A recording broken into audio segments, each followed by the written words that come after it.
Hello, you two. I'm glad you got my letter. Duran's awake and waiting on the bench over there. I'm here if you need help. Just give me a shout. Don't worry about us. We'll be fine. Oh, hey, you two. I just remembered what happened right before I passed out. Thanks for holding me back. I shudder to think what might have happened if you hadn't. I'm fine now. It's just... a lot of people seem to have forgotten me. Don't worry. We'll figure out a way to fix this. Why don't you start by telling us what happened? It felt so strange. After I realized no one recognized me anymore, I suddenly felt like I'd completely lost contact with my body. Abyssal power lies sealed within this body I inhabit. So when I lost my connection to it, I lost control of that power too. It wasn't until I heard everyone calling my name that I was able to reconnect with my body. You lost contact with your body? Does that mean there's something wrong with it? Sounds like we need Albedo more than ever. I don't think the problem lies in Albedo's alchemy. Huh. But then, why are people forgetting you? Guess that's what we need to figure out. That means we need Alice for sure. But it's been ages and she still hasn't been in contact. Now would be a really good time for a hint. How could the story's budding branches even hope to reach beyond the towering walls? Leaving the castle, the witch went off in search of the tallest, grandest tree in the whole world.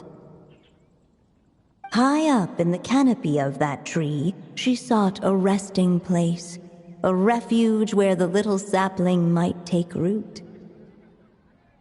Go to that place, for it was there that the sapling felt its first breath of wind. Huh? Was that another clue? Does that mean the story isn't over yet?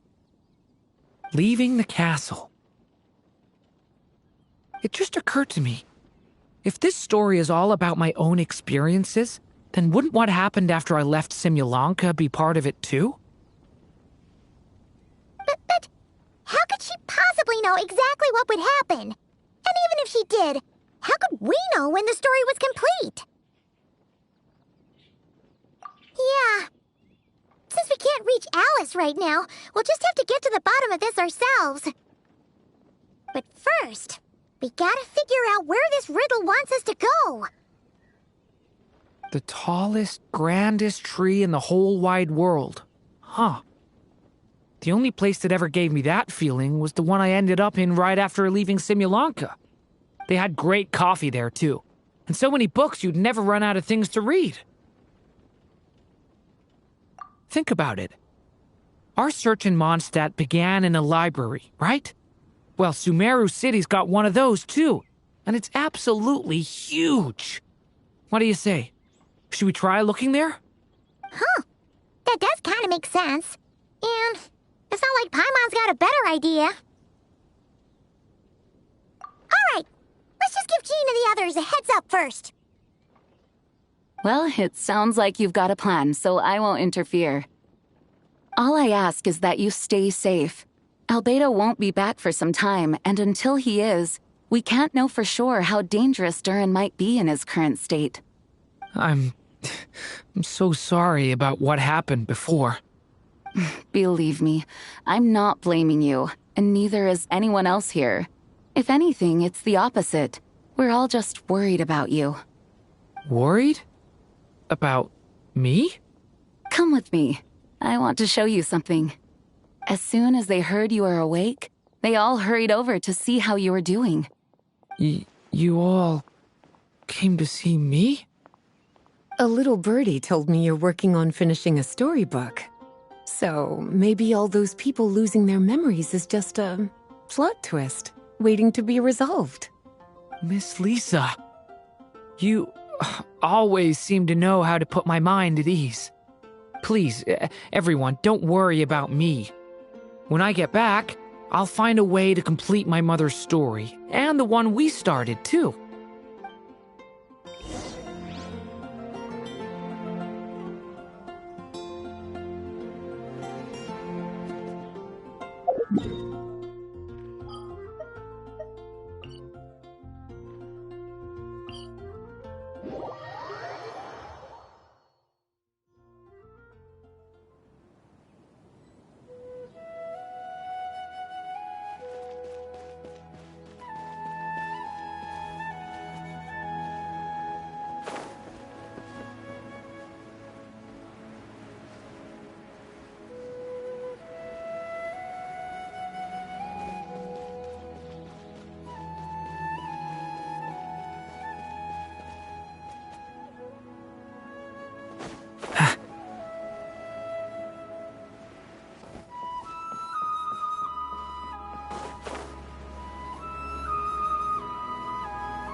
Whew.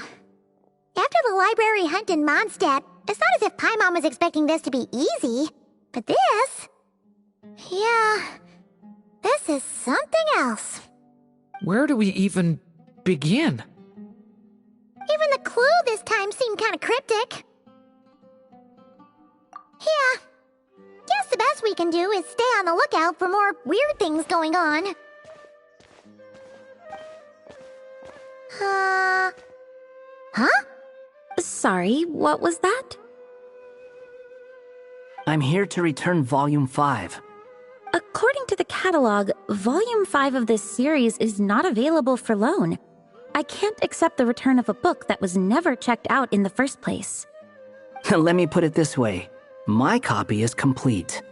Yours, on the other hand, is missing large amounts of content. So you should swap it for mine instead. Sir, you have to understand. Managing a library is a serious business, and we have protocols in place for this kind of thing. I can't just replace an important volume in our collection based on nothing more than your word. Hey! Look what the Wandering Tom dragged in! Oh, it's you. And, what is it you're doing here? I'm a traveling scholar, as you know. Isn't a library the most natural place for me to be? Well, the last time we saw you was all the way in Notcry. Paimon just didn't expect to suddenly see you in Sumeru, that's all.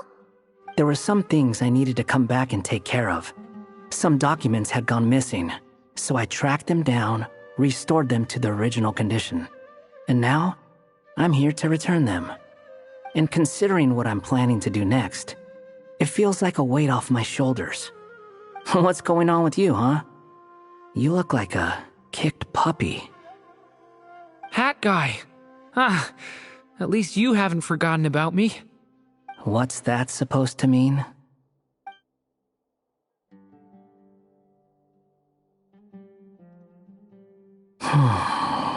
So it's been getting worse. Sounds like you know something we don't. After he left Simulanka, he spent some time traveling Sumeru with me.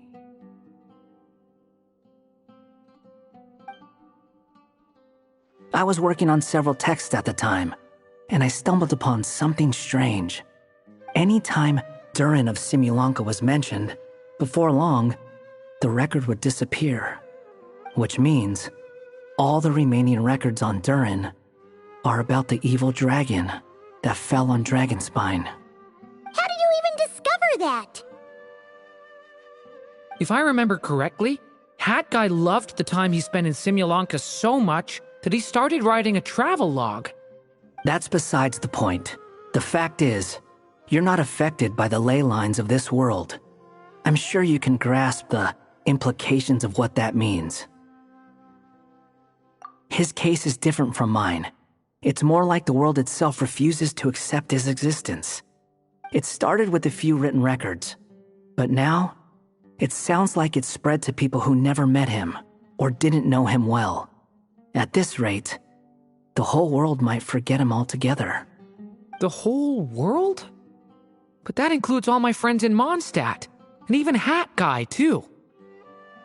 So that's what you've been worried about all this time? Why didn't you just tell me? There are more important questions right now, like figuring out how to fix this. That mage clearly cared a lot about her child. She left that book behind for a reason. If you want answers, isn't that the place to find them? You think that didn't occur to us already? Problem is, we need to find the memory that unlocks the next chapter first. Mind if I take a look? I just want to know what secrets this book is hiding. Besides, I've run into a bit of red tape, so I've got time. Of course. Be my guest. So, the memory we've been looking for was about you all along?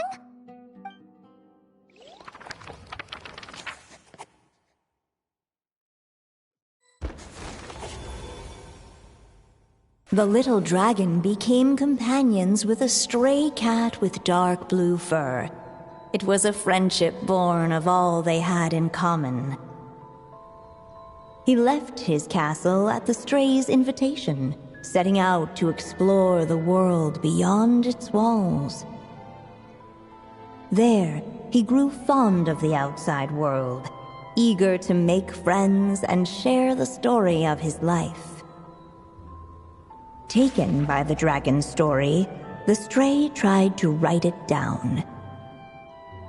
But he soon realized that no matter how he tried, it would always warp into the evil dragon's tale.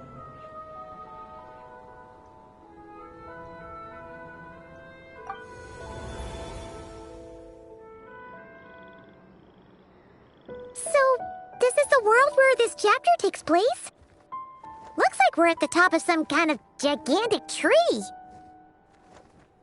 This one must be about what happened to me when I first arrived in Tevat.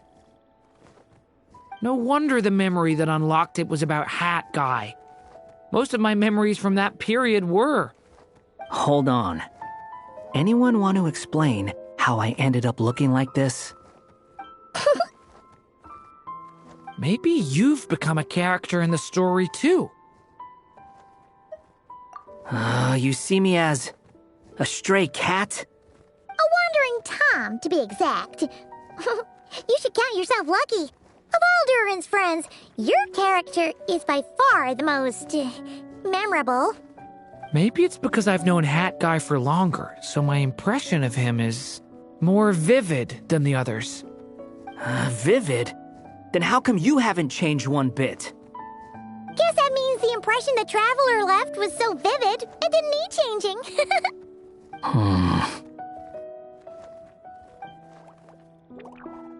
Hello, everyone! Ready for today's adventure? It's the storybook, Durin. Oh. So you're not playing yourself in this one? Does that mean the two of you have even more memorable roles to play? Where are we going today, kitty cat? Whatever. Just follow me. Same as always. Okie dokie! Can we chat along the way? If you have something to say, just say it.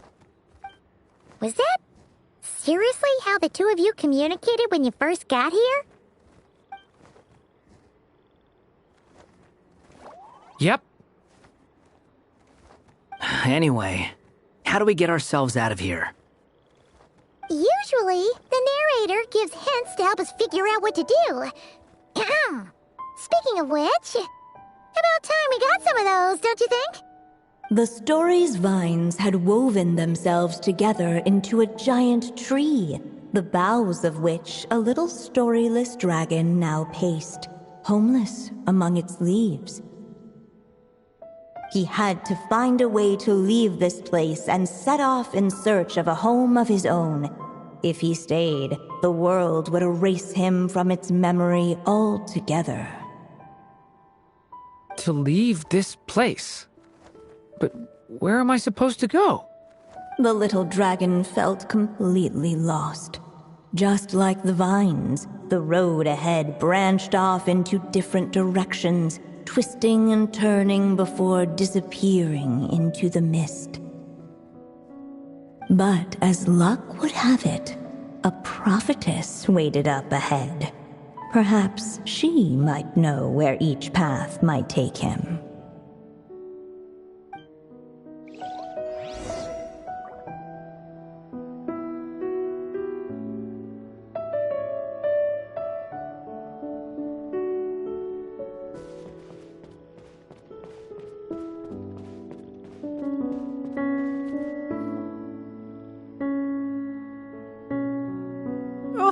You must be the little lost dragon.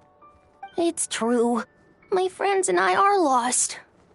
This meeting was no accident. The prophetess was in fact the seer witch, here to present her promised gift. The seer witch?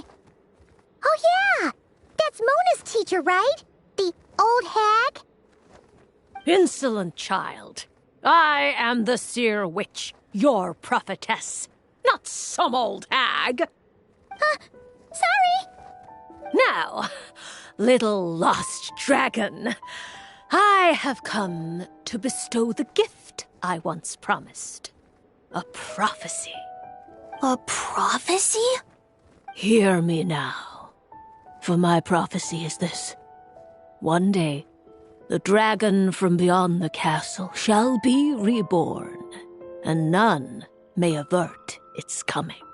The wind took the prophecy and swept it off into the distance, and so the little dragon was shown a path to wander. As far as I remember, once that alchemist from Mondstadt learned about the prophecy, he chose to stand with you against the evil dragon. So, what does any of this have to do with you being forgotten? Oh, wise witch of prophecy! Could we trouble you with another question? As enigmatic as she was elegant, the seer witch spoke no more, for her thoughts had long since returned to the starry firmament above. Just when we actually needed her. The seer witch was my mother's friend, so the prophecy she just gave should turn out to be helpful. Well, it's not like we've got better options. But if all we need to do is leave this place, which path should we take? Why don't we take a look around?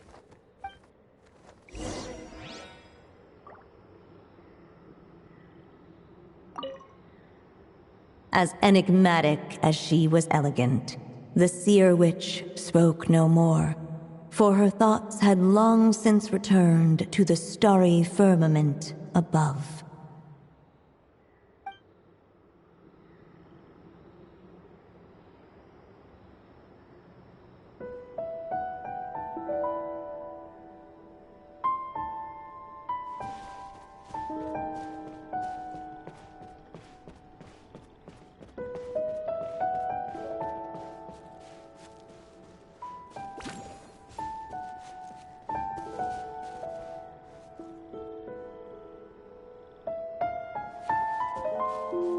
The wind kept blowing, but the little dragon had not yet resolved to follow it. Before him lay a foggy path, and where it might lead he could not tell.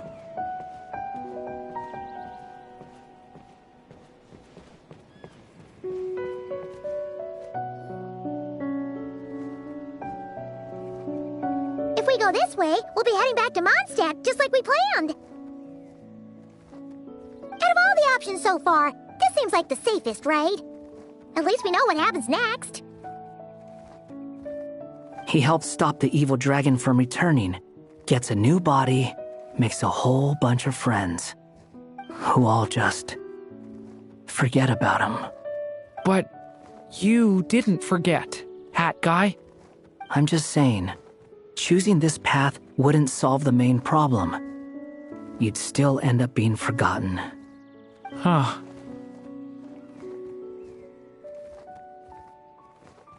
I'm not against choosing this path. I just wonder what secrets it might be hiding. Let me think about it.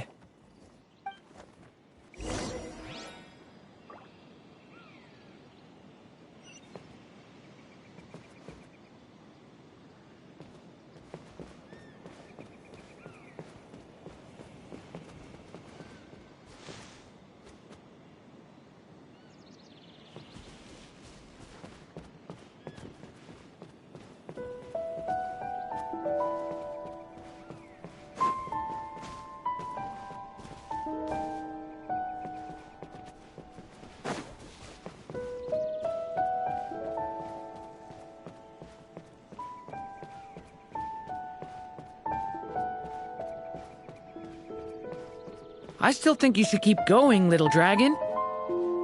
If you leave the castle, you can accomplish something amazing and make a bunch of friends along the way. Really? Then let's go! Unable to preserve his story, the little dragon wandered astray. Fortunately for him, a certain prophetess had left behind a prophecy to guide him. The wind took the prophecy and swept it off into the distance, and so the little dragon was shown a path to wander. Following the wind's guidance, the little dragon made his escape. In turn, the prophetess affirmed the little dragon's choice, leaving an extra secret as her parting gift. Now that you've made up your mind, I shall keep my promise by explaining fate's little trick. Long, long ago, the gods of the high heavens gave the world outside the castle a magic of its own. They called it storytelling. It was a magic of almost unshakable power that governed how people met, grew close, and understood one another. Each person had a story meant for them and them alone, one whose ending was written in the heavens long ago. In truth, your story and the evil dragons are simply two versions of the same tale, and that is something the magic of storytelling cannot abide. Beyond the castle's walls, your story cannot take root, for the evil dragon's tale has done so already.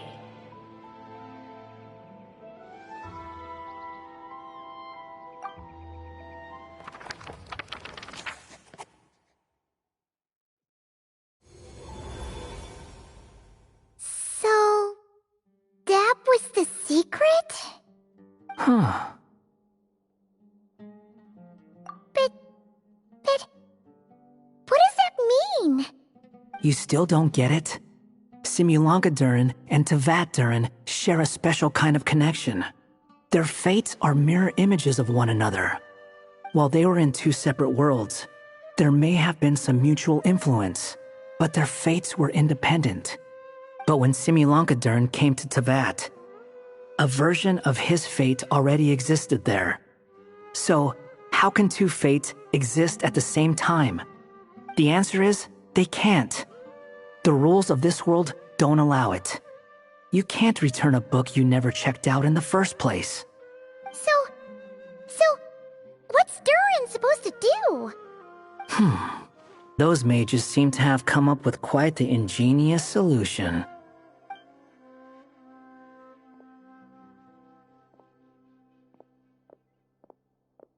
I'm here to make a return. As I said, there's no record of Volume 5 of this series ever being checked out. Then just think of this as Volume 6. Based on what I know, the author was planning on publishing another volume anyway. The catalog does have a slot reserved for Volume 6. So, this is it? Sure, let's go with that. All you need to know is, I'll be the one writing this series from now on. You... What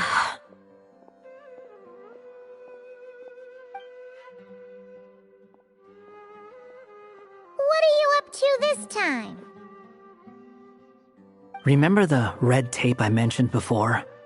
Well, I just took care of it. Now, I guess you'll be off to see your alchemist friend?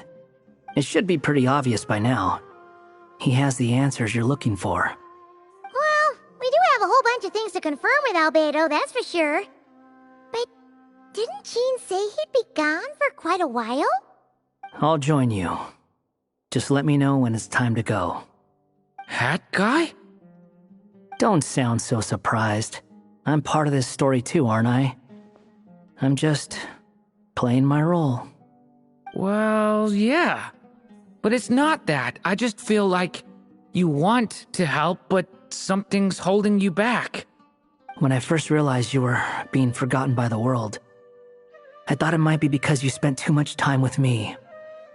I even thought cutting our ties might be the only way to fix it. Why would you think that?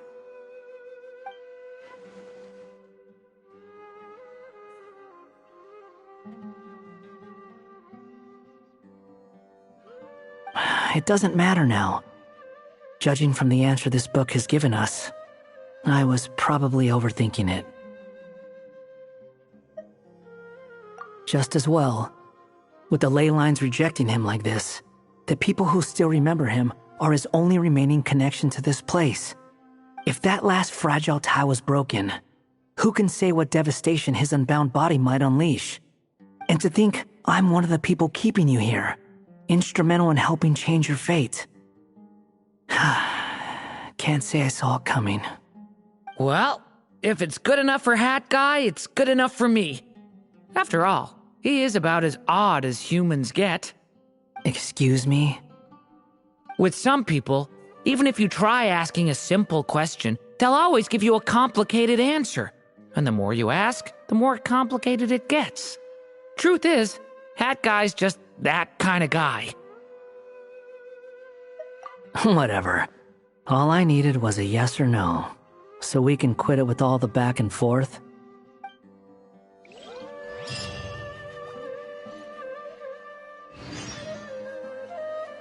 Maybe I'll borrow something to read. If you feel like stepping back into the story, just come find me.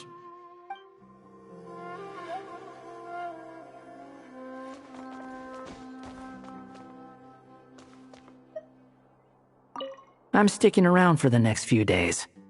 So, when it's time to go, you know where to find me.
Wait, she looks like... Is that Escoffier? Escoffier's back? Yes! I've missed her cooking! I was just saying, Hotel de Bourg is nothing without her. You can't match... I'm sorry. I'm so sorry.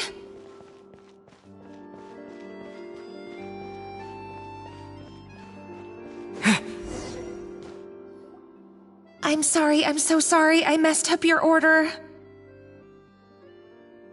Oh, I wouldn't go that far. Maybe the taste is a little off, but if you hadn't brought it up, I don't think I would have noticed. But, please, you have to forgive me or Chef is gonna... Okay, I know. I'll kneel before you. What the heck? Get up, Monica! Can't you see that you're just making your customer feel more awkward? Escoffier? If you want forgiveness, then do what any self-respecting chef would do. Make the dish again. And this time, get it right. You cannot go begging your customers to feel sorry for you. Savannah said that I'm not allowed back in the kitchen until I've corrected my mistake. But if I can't go back into the kitchen, I can't do the dish over. That's some backwards logic. How can you fix your mistake without being allowed to cook? If this is what Fermat had to put up with, then no wonder he had a breakdown. We apologize for interrupting your meal, sir. It's fine. With my layman's palate, it's not like I can tell the difference anyway. I was actually quite enjoying my meal until she appeared out of nowhere and started apologizing. Gave me a bit of a fright, to be honest. Oh, well, it's because Chef Savannah tasted a bit of the leftover soup from my pot and then threw me out of the kitchen. Gosh, that's pretty strict. Has she always been that way? I don't recall things being like this when Escoffier was head chef here. I gotta say, you're all looking a little worse for wear these days. I mean, Escoffier was strict too, but I think the difference is that her criticism was more constructive, so you knew what you did wrong and how to improve, and we all knew that it came from a good place. Chef Escoffier was hard on us because she truly wanted us to reach her level. But these days, whenever we make a mistake, we just get told to wake up, get your head in the game, or just do it again. And it's only gotten worse since word got out that Chef Escoffier had started working again in the Fleuve Cendre. Monica, you don't need to call me chef. I'm not the boss here anymore. Yeah, but through no fault of your own, what happened back then, that wasn't on you, and all of us know that. That banquet was a huge event, and so many staff were involved every step of the way. With so many moving parts, there's no way of knowing how that lumiline ended up in the food we served. Lumiline? What's that? A new drug from the Fontaine Research Institute, produced from an extract of the lumitoile. Apparently it sharpens the senses, so they used it to treat people with impaired responses to stimuli. Oh, yeah, I've heard about that. They found out you can use it as a flavor enhancer since it stimulates the taste buds. Makes things pretty addictive. They also found that overuse can have mood-altering effects, and even lead to nerve damage. So it quickly ended up on the guards' list of controlled substances. Unfortunately, however, some food products containing the additive had already made it to the market by the time the guards banned it from the restaurant industry. Everyone knows that in all likelihood, someone probably just purchased a batch of contaminated ingredients by mistake. But you took all the blame. We all know why. You just didn't want to see this turn into a place where tensions are constantly running high, because everyone's suspicious of each other all the time. And now look at you, a fry chef in the Fleuve Cendre. What are you trying to say? Sure, the Spina's Tavern is no Hotel de Boer, but come on, it's not that bad, is it? Oh, the Fleuve Cendre, you say? Great. That's where I'm dining from now on. Monica, I'm very happy with my current job. And there's no changing the past. We just have to let bygones be bygones. Besides, at the end of the day, I was the head chef, regardless of whose mistake it was. Ultimately, the responsibility lay with me. If only Savannah was half the boss you were. I'm sorry? Do you have a problem with my conduct as head chef? No, chef. So you do remember who's boss? Escoffier? I thought you'd left this place for good. What are you doing back here? What happened to you, Savannah? Why are you acting like this? When I turned this place over to you, You made me the head chef and gave up your right to tell me how to do my job. You're not the boss here anymore, so stop acting like you own the place. Whoa. Sounds like someone has a chip on her shoulder. Oh, Savannah! My God, have you grown a temper since I last saw you? Have you put even half the amount of energy into improving your cooking skills, or are you still using the Pluie Lotus as an off-brand markup, thinking no one can tell the difference? That's none of your business! What happened to not storming in and raising hell? Ho ho! I was not expecting to see something this spicy as soon as Escoffier returned. Huh? Fan-Agem? Aye, miladies. Might I make a humble suggestion? Given that we have ourselves a tête-à-tête between chefs at the Hôtel de Bord, I dare say it would be de rigueur to settle this the traditional way. The traditional way? That can only mean one thing. That's right. I'm talking, of course, about the tradition established by Modeste himself. The cooking contest! According to legend, the founders of Hôtel de Bord, Modeste and Savelli, used this method to resolve all of their disputes. Everything from petty arguments over next week's menu to disagreements over the strategic direction of the restaurant. The cooking contest would decide who had the final say. Sounds like they had a lot of free time on their hands. Well, it might sound that way to us. But in fact, the cooking contest played an enormous role in motivating chefs to hone their skills, reaching new heights of excellence in the culinary arts. And indeed, the reintroduction of this institution in recent years has surely been instrumental in transforming the Hôtel de Bord into the top-ranking restaurant in Fontaine. Reintroduction? Someone brought it back? Who? What say you, Escoffier? Surely you of all people won't back down from this challenge. It was you who put the rule in place, after all. Sure, I reinstated it, but I'm not a chef at Hôtel de Bord anymore. Isn't this bending the rules a little? I see no issue as long as both sides agree to the terms. We could simply treat it as an exhibition of sorts. Savannah, any objections? Exhibition. Huh. No. If we're going to battle it out, let's put it all on the line. If I lose, it's up to you what happens to me. I don't want anything to happen to you. But if you lose, you hand over the Codex de Bord to me. What? The Codex de Bord?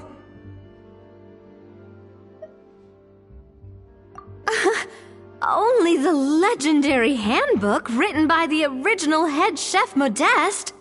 It contains all his secret recipes, including Gâteau de Bord. It's the greatest treasure in Fontaine's culinary world, and only the present and former head chefs of the Hôtel de Bord have the right to read it. Present and former? Wait, but that already includes Savannah, though. What do you want that old thing for? You have your own copy, don't you? Don't take me for a fool. You know perfectly well what I mean. I want your copy, the original version, the one you took with you when you left us. I'm sorry, I must be missing something.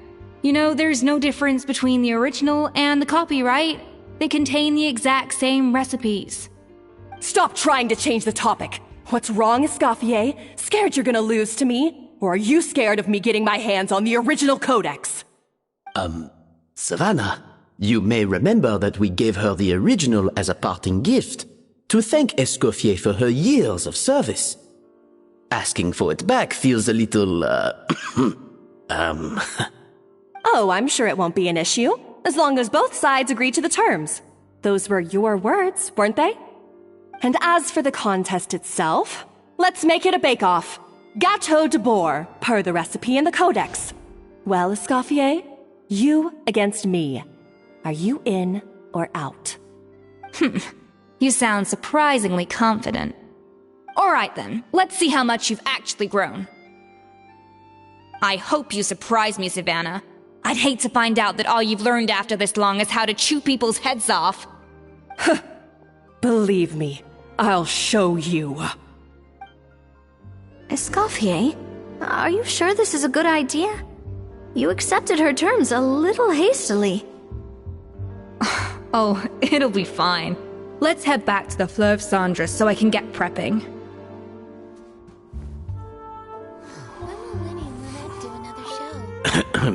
I do apologize. This whole ordeal reflects rather poorly on us. I'm afraid it's not quite that simple. The Hôtel de Bord runs as more of a partnership, you see. It was founded by two friends, Modeste and Savelli, and it's been that way ever since. So, while I am technically Savannah's boss, it's not really my place to interfere with the business of the kitchen. To be perfectly honest with you, that's part of the reason why I suggested a cooking contest. If Escoffier wins, it would be the perfect opportunity for her to talk some sense into Savannah. Or, of course, if she wanted to return, then... but anyway, I'm getting ahead of myself. Whatever the outcome, this contest will hopefully serve as a turning point for us. Please, pass on my best wishes to Escoffier. I must say, Savannah surprised me with her confidence. Does she really believe she can best Escoffier in the kitchen? I thought she was just blowing off steam when she first raised the idea to me.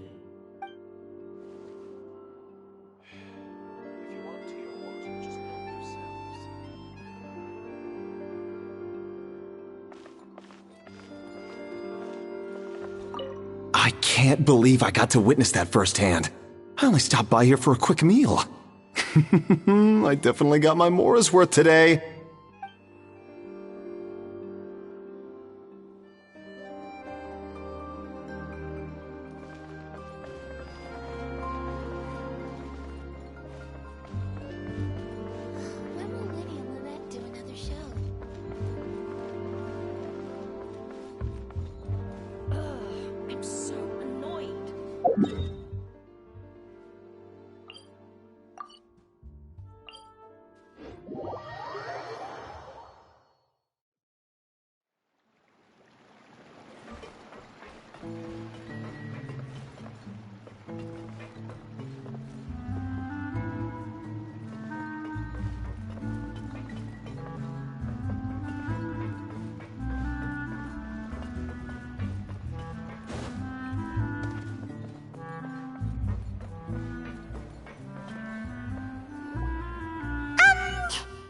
So, this whole bake-off thing kind of came out of nowhere. Was it really sensible to just go along with it? Well, I got a sense that she's holding something back. But we chefs always express ourselves in our cooking.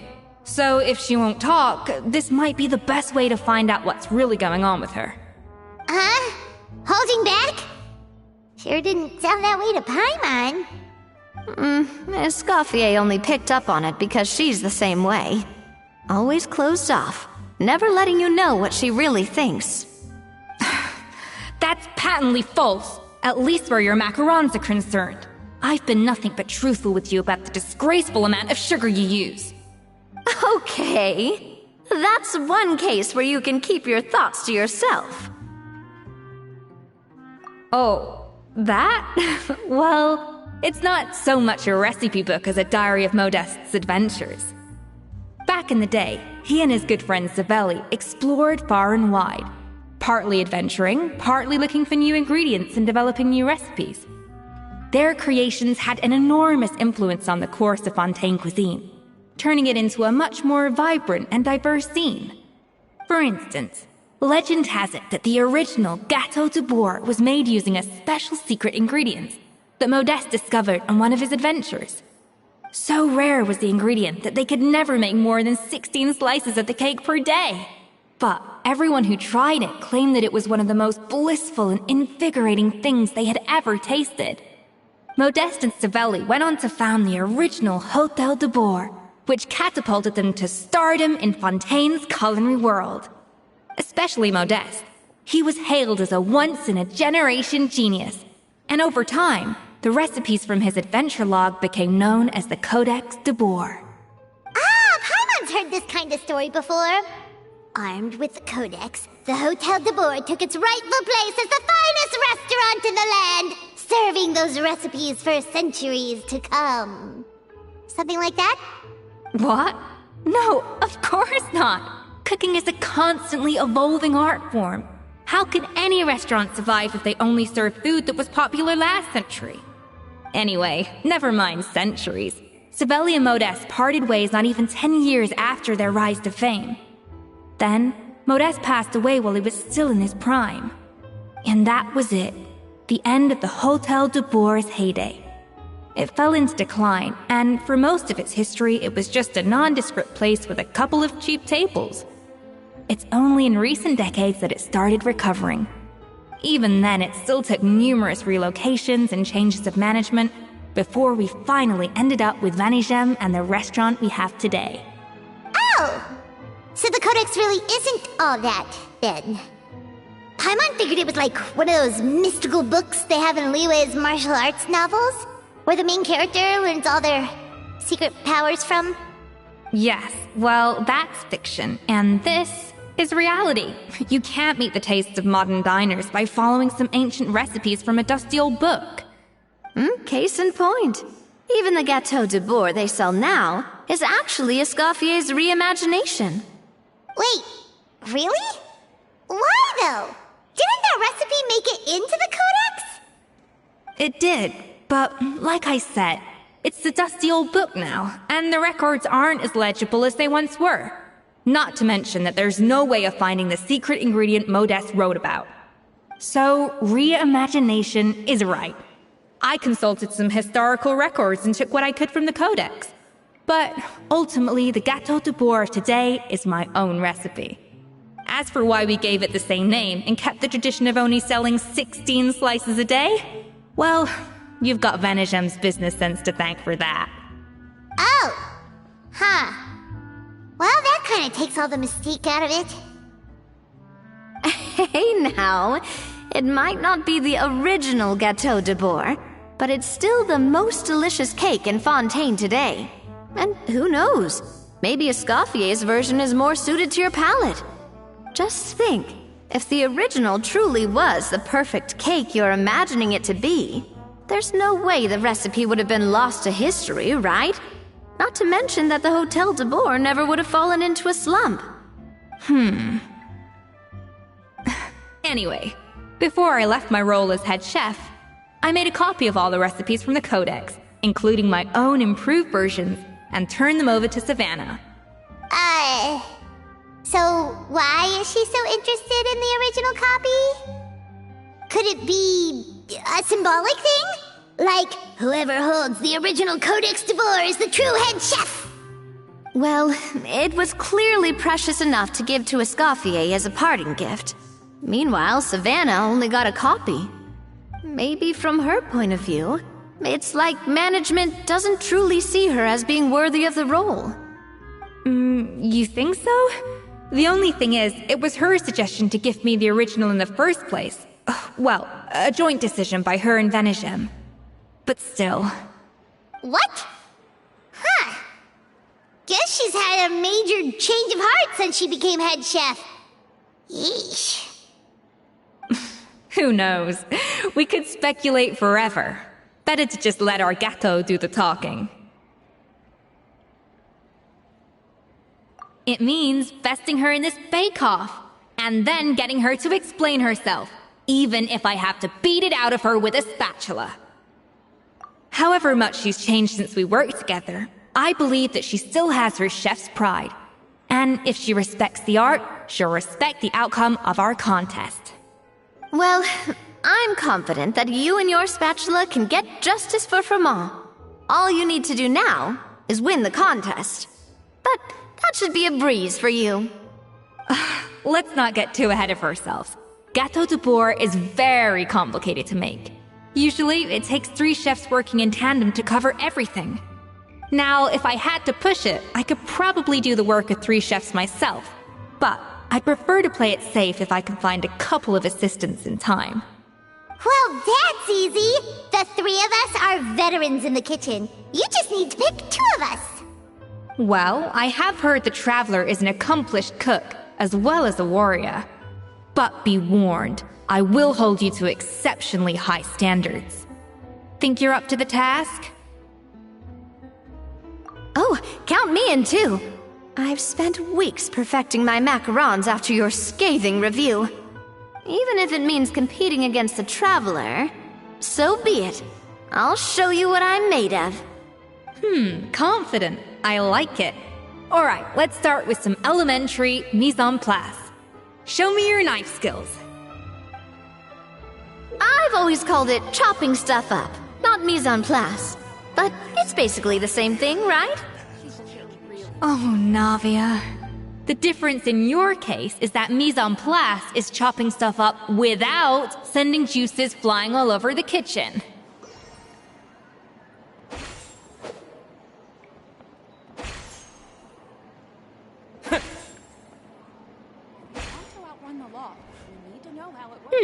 Looks like you found that easier than I expected. Yeah, thankfully it was pretty straightforward in the end. You made it sound like we'd be carving statues out of fruits or something. Well, brace yourself, because the next step is anything but straightforward. I'll be using this cold press to extract flavor compounds from the ingredients. A kind of special food processor I got the Fontaine Research Institute to make for me. It uses cold temperature extraction to isolate the essence of cooking ingredients, which can then be used to flavor dishes more precisely. But this isn't exactly standard kitchen equipment, so that probably didn't make a whole lot of sense. Let me give you a demonstration instead. Custom-made equipment from the Fontaine Research Institute, huh? That's some pretty high-tech food prep. Paimon's never used anything this weird before. Cool. Not weird.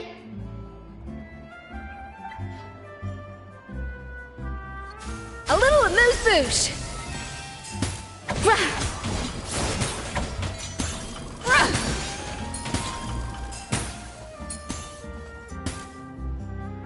And done! These are the flavor compounds extracted from our ingredients. I've processed all the fruit you chopped up earlier. Wow! Even the smell is so much more concentrated. What next? Do we add all this stuff in? Absolutely not! Throwing everything in at once will ruin the balance of flavors. We have to go slowly and carefully to calibrate the exact flavor we want. I'll demonstrate again. Now, watch closely. Slowly and carefully. Not a drop too much, and not a drop too little. I guess I'm finally on the right path. It's taking him so long. Eat.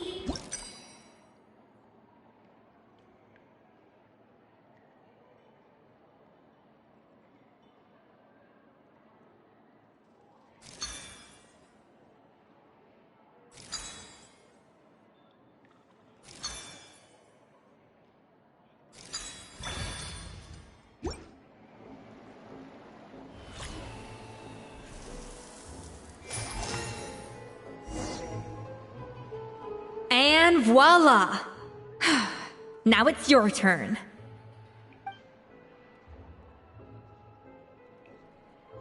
Not terrible. Considering this was everyone's first time blending flavor extracts, it could have been worse. But the Traveler's work was surprisingly good. Are you sure you've never done this before? You got almost perfect results on your first try. Oh, well, they do say adventurers are multi-talented folks. Now I've seen it firsthand.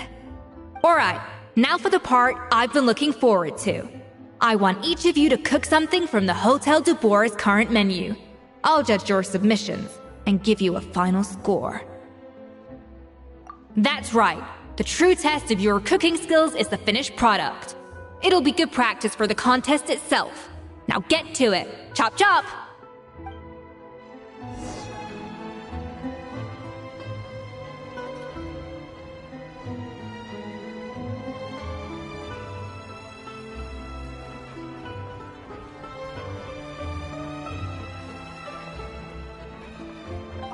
How's it going? Have you picked a dish yet? Choose wisely. I expect you to present the most delicious thing on the menu.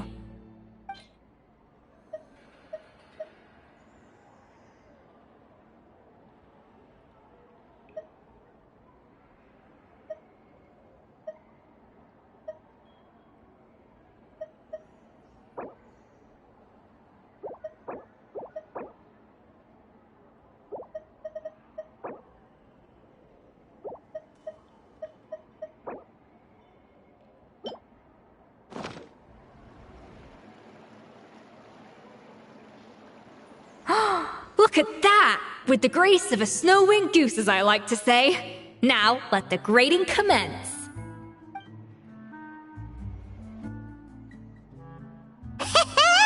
Pretty good, right?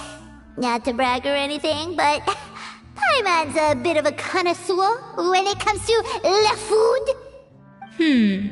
6 points. What? Oh, well, fair enough. Paimon doesn't cook all that often, so as long as it's a pass. That's 6 out of 100. What?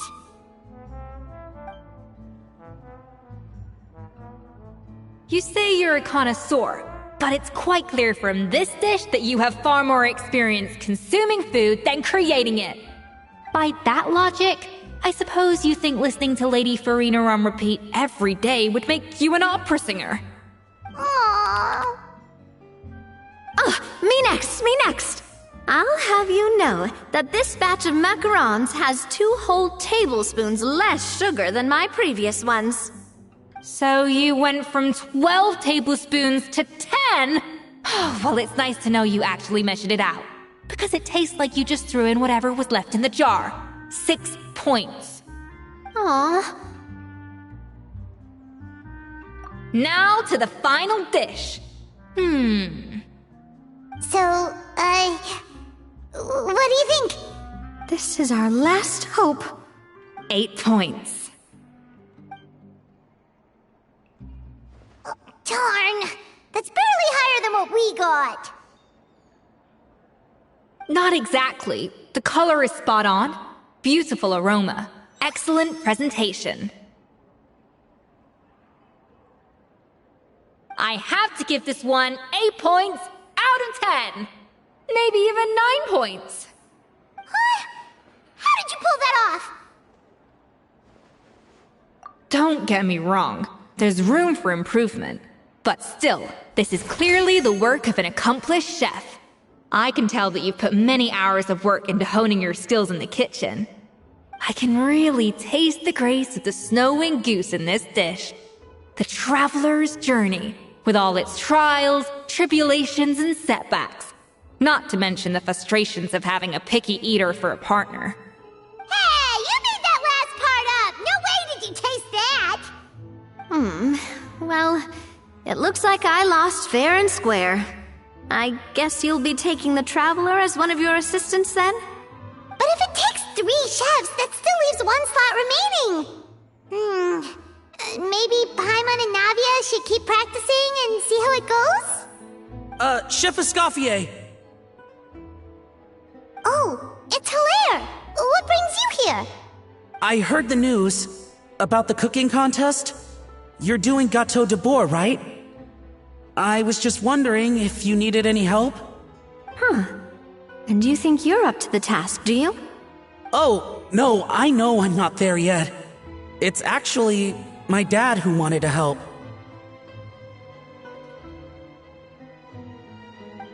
Firma, last I heard, you could barely get out of bed.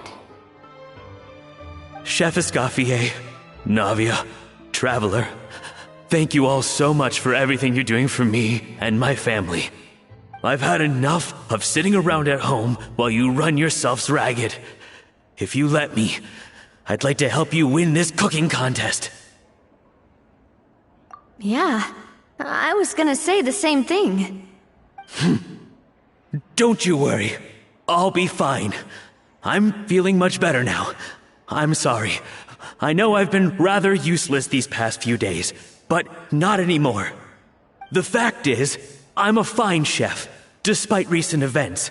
I've proven myself in the Hotel de Boer kitchen, so if anyone's qualified to work under Chef Escoffier, it's me. I think. I hope so. Firma, have you even set foot in a kitchen since leaving Hotel de Boer? I have not, but I'm fully rested now. I know I can handle it. I'll prove it. Let me whip something up for you right now.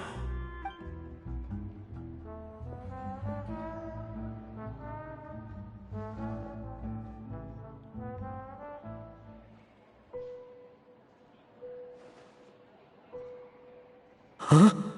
That's strange. Why are my hands shaking? What do you call this, Firma? I can't seem to grip my knife. Do it again! Again! Again! I... Hopeless. Get out of my kitchen yesterday.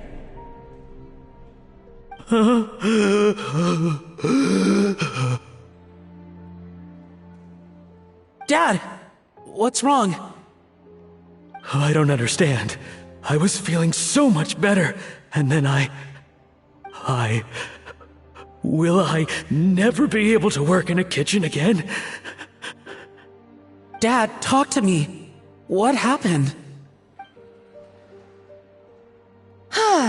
I think the real issue here is not physical exhaustion, but psychological trauma. Monica, when did you get here? Probably because you were all concentrating so hard on your cooking. I didn't want to interrupt your flow. But anyway, Firma, I'm so sorry. If only I'd known how serious your situation was, I would have stood up for you sooner. You have nothing to apologize for, Monica. During those long nights of redoing every order, you were the only person who looked out for me. Oh, come on. All I did was make you some tea. I doubt it was much help. Savannah was so ruthless toward you. I probably should have brought you something stronger. She sounds like the worst. All right, another Savannah horror story. Let's hear it. She's been getting harsher and harsher on us ever since she heard about Escoffier's new role in the Fleuve Cendre. Seems like no matter what we make, she'll find something wrong with it. What is this? It looks like a dog's been at it! In the trash now! Then she orders us to redo the dish again and again, but we never know what's going to make her happy. Do it again, do it again, do it again! Every time you remake it, you just get another earful from her. Either straighten yourself out, or get out of my kitchen! So now, it seems like just picking up a kitchen utensil gives me flashbacks of her yelling at me. Oh man, that must be awful. The more I want to get it perfect, the more my hands shake, and the more scared I am of making another mistake. How can you give up so easily, Firma? You weren't a quitter when you were working for me. And even under Savannah, you talk about working late into the night trying to perfect your dishes. That says to me that you still hadn't lost that determination to prove yourself. What changed? I don't know what's come over me. When I think back, I just remember feeling like my heart and my hands were growing heavier and heavier as the shift went on. Each time I had to redo a dish, my heart sank a little further. Maybe Savannah was right. Maybe I am just hopeless at this. Dad. I see. Well, it sounds like there are some deep issues at work here. Ones that won't be resolved by merely seeking compensation. I will win this contest, and after that, I encourage you to approach Savannah and talk this out. But What if you can't find another assistant in time? Clearly, I'm in no state to help out. You think being one person short will ruin my chances? Let's not forget, I taught you and her everything you know. Even if I had to go it alone, I would present the perfect gâteau. Oh, well, Paimon and Nadia will still keep practicing, just in case. And so will I. Yeah! And if worse comes to worse, we can always get the Spina di Rosula to put out an emergency call for chefs. There's gotta be someone out there, right? Actually, I thought maybe I could help. That's sort of why I'm here. What? Why didn't you say so? I was going to, but then... Well, this is the first chance I got. You do this for us? Thank you so much, Monica. Alright, fine by me. But aren't you still working for Savannah? Joining the other side seems like a guaranteed way to put your future employment in jeopardy. I know, but it's alright. I've made up my mind. With the way things are, I can't keep working for Savannah much longer anyway. Unless I want to become the next Fermat. I'm done with sucking it up. It's time to try and turn things around. If this cooking contest can get Savannah to see the error of her ways, then I'm sure she'll forgive me for this. Well, Paimon didn't think we'd be poaching from Savannah's staff to get our third person, but there you go. Anyway, Monica's a professional chef, so nothing could possibly go wrong now. Great! Then it's settled. And to congratulate you all on making the team, I propose a Spina-sponsored meal to celebrate. Spina-sponsored? Wait, you mean I'm cooking? Well, I promised the traveler a feast in the Fleuve Cendre. And I know how much you've been looking forward to it. Yeah! Feast, feast, feast! Alright, if you insist. Then prepare for some of the finest food of your lives.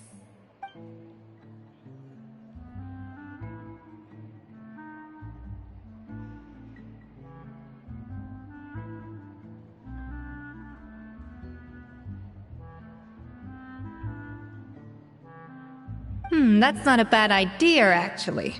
Wait, hold on. You need to finesse that further.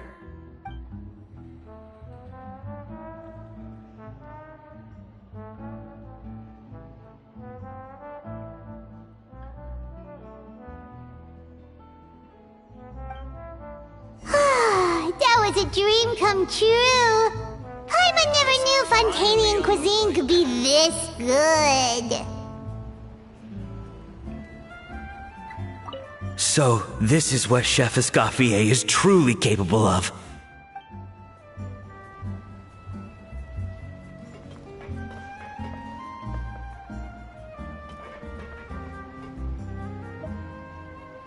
Wow. I don't know if I'll ever be able to cook as good as that.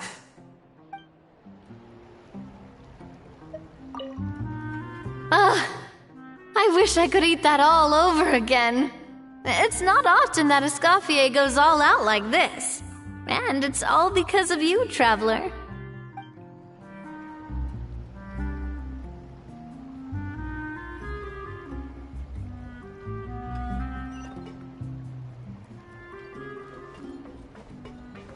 I guess I'm finally on the right path.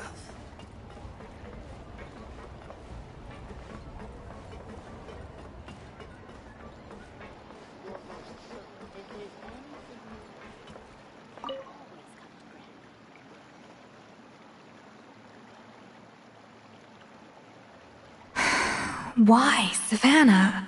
Why? Oh, nothing. I was just flicking through the original Codex de Boer. I wanted to see if there was anything I'm missing. Something I hadn't noticed before. That might explain why Savannah's so desperate to get her hands on it. But I can't find anything. It's just some hastily scribbled recipes in between diary entries from Modeste's adventuring phase. And most of it's not even legible anymore. The copy I gave her not only has all the recipes in full, but even includes my own private tips and notes from years of experience. Surely that's infinitely more useful than this old thing. Yeah, maybe. Still, it's just hard for me to imagine that the Savannah I knew would go to all this effort just to make a point. We were. At least I always thought we were. She was a little shy, but meticulous with everything and everyone she dealt with. She made a few mistakes here and there, but she was quick to correct them whenever they were pointed out. And she was always striving to improve as a chef. Those qualities are why I recommended her to replace me as head chef. I never imagined for 1 second that she'd cause Fiamma and the other staff so much grief.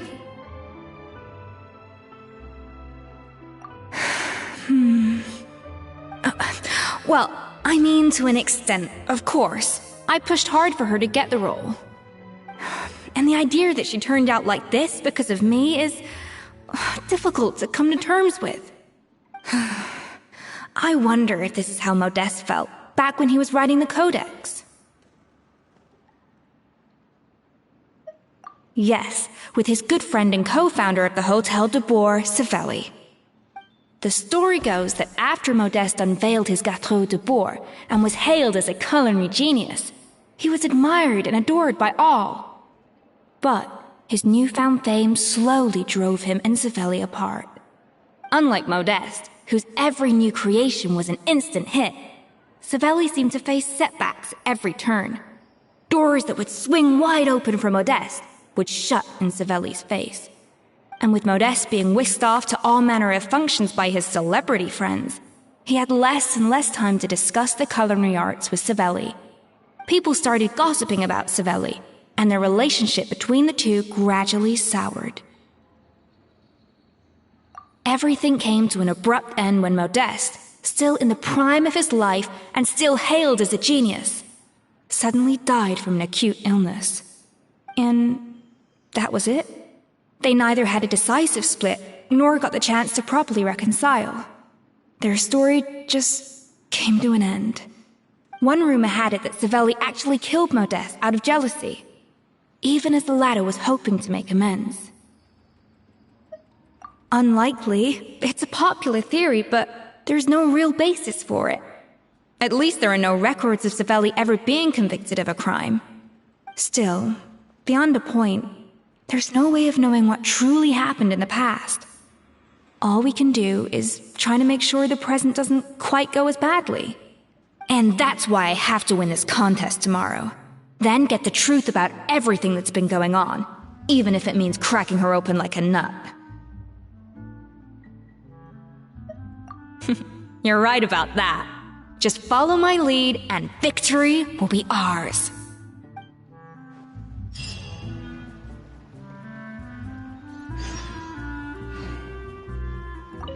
Let's hope that Savannah isn't all sizzle and no steak. After all the work we put in, it would kinda be a shame if tomorrow was a complete cakewalk.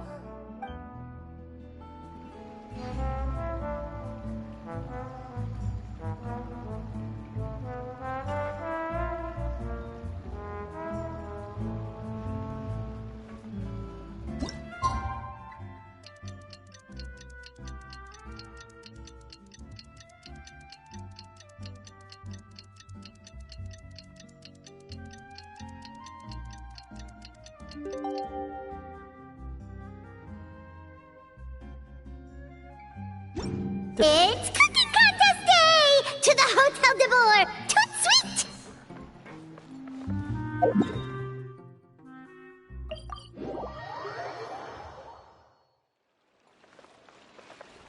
Did you hear the news? Escoffier's coming back for a cooking contest. Wait, seriously? Escoffier in a cooking contest? Now that I've got to see! I don't get it. Why would anyone in their right mind challenge her to a cooking contest?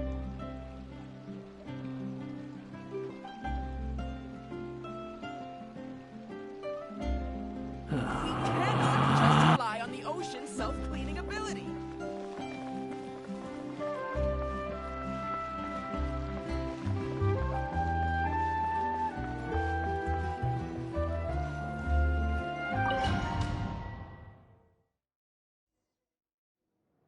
Mesdames et messieurs, welcome one and all to the Hôtel de Bord and to this most exciting of cooking contests.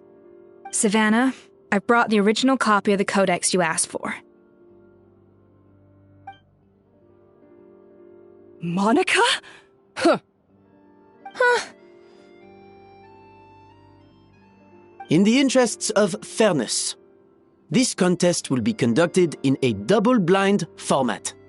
Once the dishes are complete, they will be sent to the back of the kitchen where they'll each receive a label.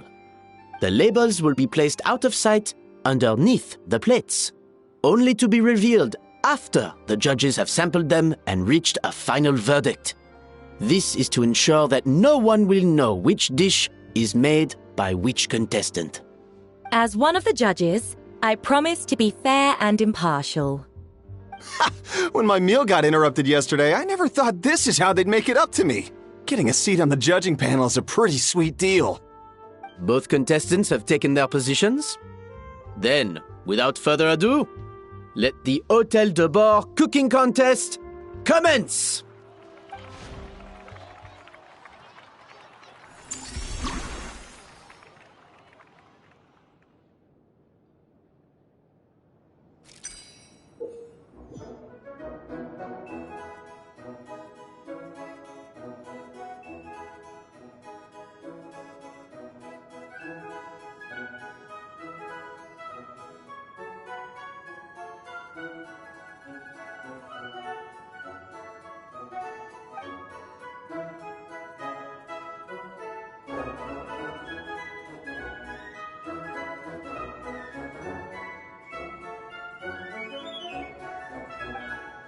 Monica, Traveler, it's go time.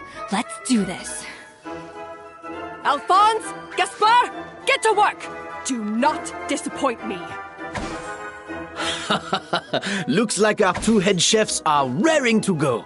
Like an oven on full blast, this competition is quickly heating up.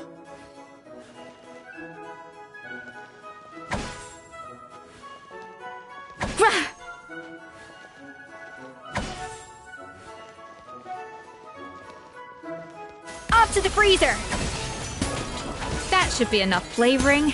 Now hurry up and balance the flavors.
Alphonse! What are you playing at? That's not how I taught you to do it! Stop horsing around and do it again! Yes, chef! Oh, tension in the ranks on...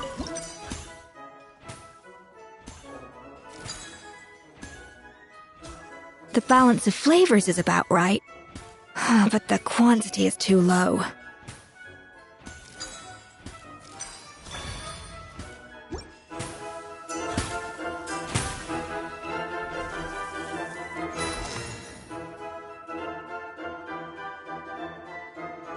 So, what do you think?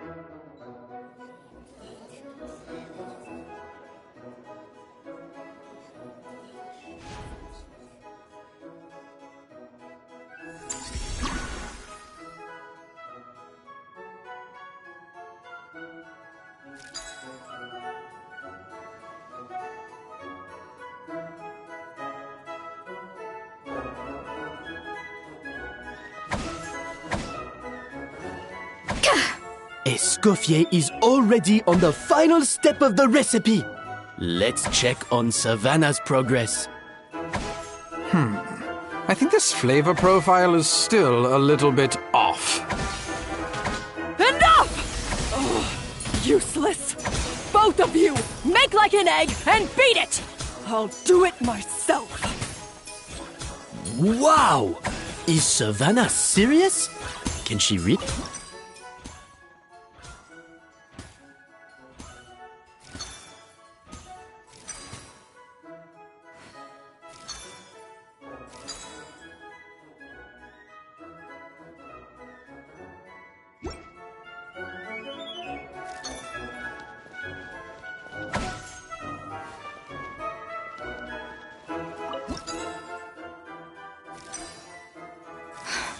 Stay calm, Escoffier. There has to be a way to balance the flavors.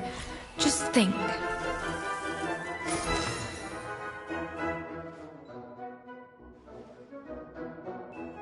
You can't match Escoffier's talent.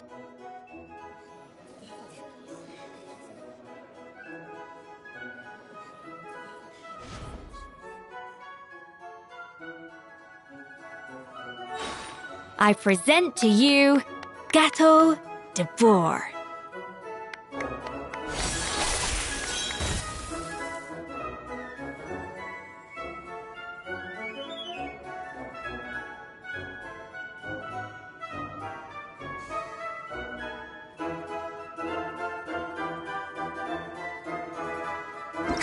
That went just as I expected.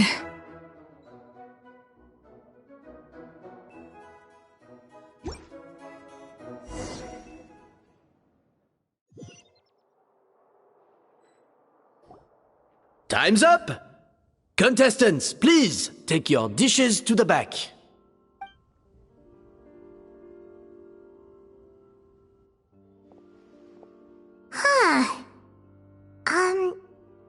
That guy was right. You really can't tell whose is whose just by looking at them. We both made the same dish after all. For all her flaws, Savannah's a talented chef who earned my recommendation for good reason. She wouldn't screw up something as elementary as the cake's appearance. Whoa! This is really rather good. Wonderfully soft and fluffy. Beautifully sweet. This is a masterclass in how to make Gateau de Boer.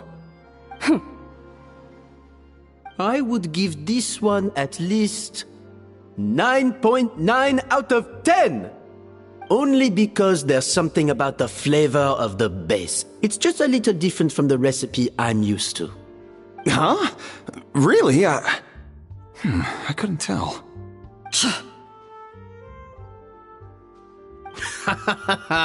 All right, on to Gateau number 2.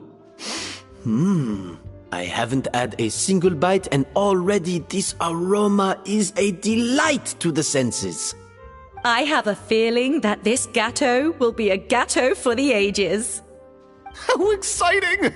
I'm gonna dig in.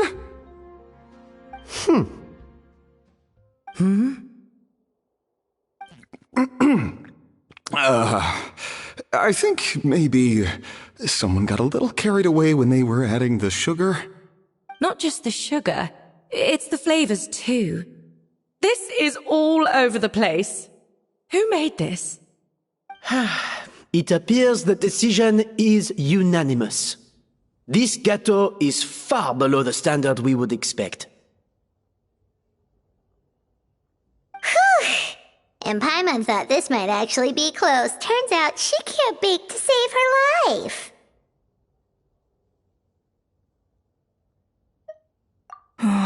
Something's not right here. Savannah may not be perfect, but no way is she this sloppy.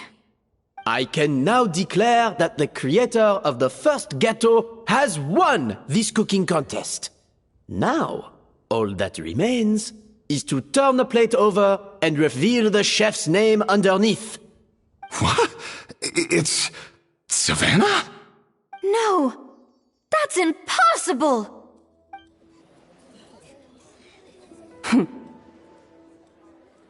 Savannah! You cheated, didn't you? You cheater! What did you do? Oh, you swapped the plates, didn't you? Well, someone's a sore loser. These cakes went from the oven to the judge's table without me ever laying a finger on them. And everyone here can attest to that. It was Van Gem's staff who labeled them in the kitchen. If you're looking to accuse someone, why don't you start with them? Isn't it more likely that Escoffier's lost her edge? Oh, or maybe her assistants let the team down. You take that back! Judges, we demand a rematch.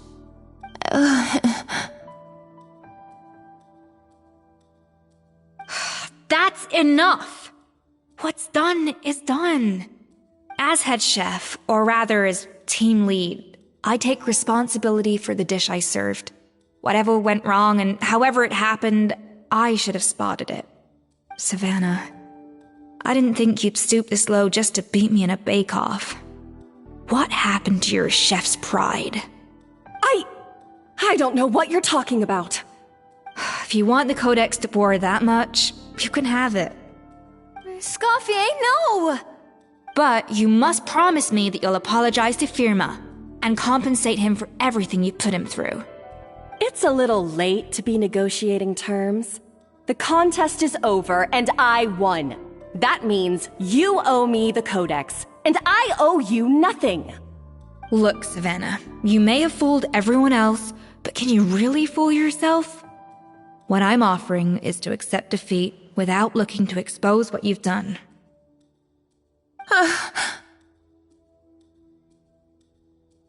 But only on the condition that you promise to stop putting so much pressure on your staff. Fine. I'll treat this as your final handover of duties from one head chef to the next. So, will that be all, ex-head chef? Or is there any other unfinished business you'd like to leave in my hands? I didn't mean that to be a scolding from your former boss, just a word of advice from a fellow chef and a friend. But I don't know if you're even open to input from other people anymore. I know what I'm doing. I don't need your advice. All right, fine. I'm glad to hear it.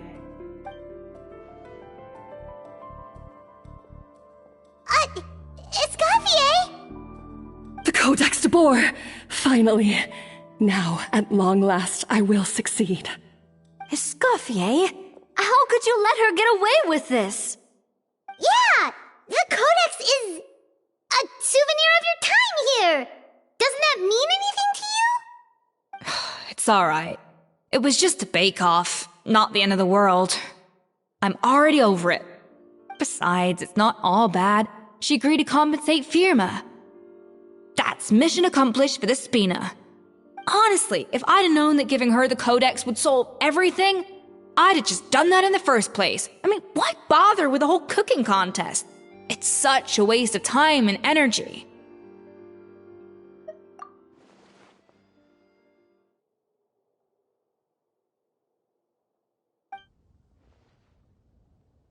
No. No! This doesn't make any sense! Huh? That's it? No secrets, no nothing? I don't believe it! This can't be happening. Oh, Chef Savannah! Savannah?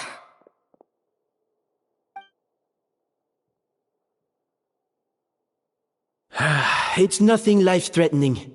Just a lot of pent-up stress and exhaustion. Oh, I knew it. Pent-up stress? The truth is, however hard she might be on the rest of us, the person she puts the most pressure on is herself. Yes, there are nights when she makes us redo things over and over into the wee hours.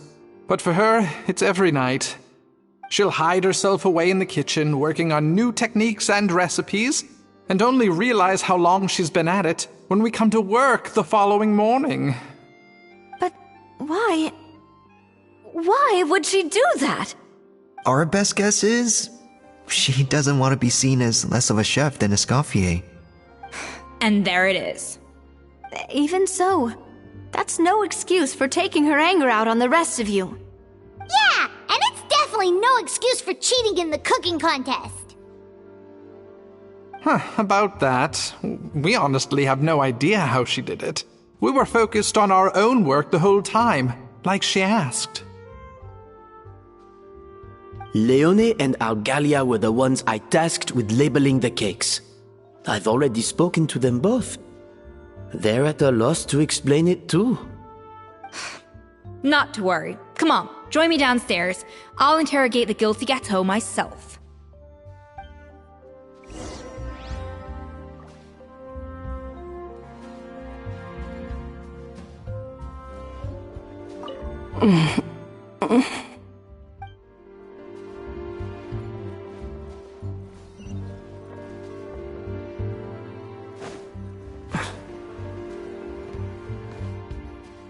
Well, how is it? Have you figured out what it was? Oh, this is aggravated assault on my palate. I'd rather eat wet cement than this. Is it really that bad? I made sure to taste test it before it was served. Oh, relax. This isn't your cake. Savannah never switched the plates. The offending flavors are coming from in between the icing and the cake base, which means someone tampered with it while it was being made. Or in other words, we have a traitor in our midst.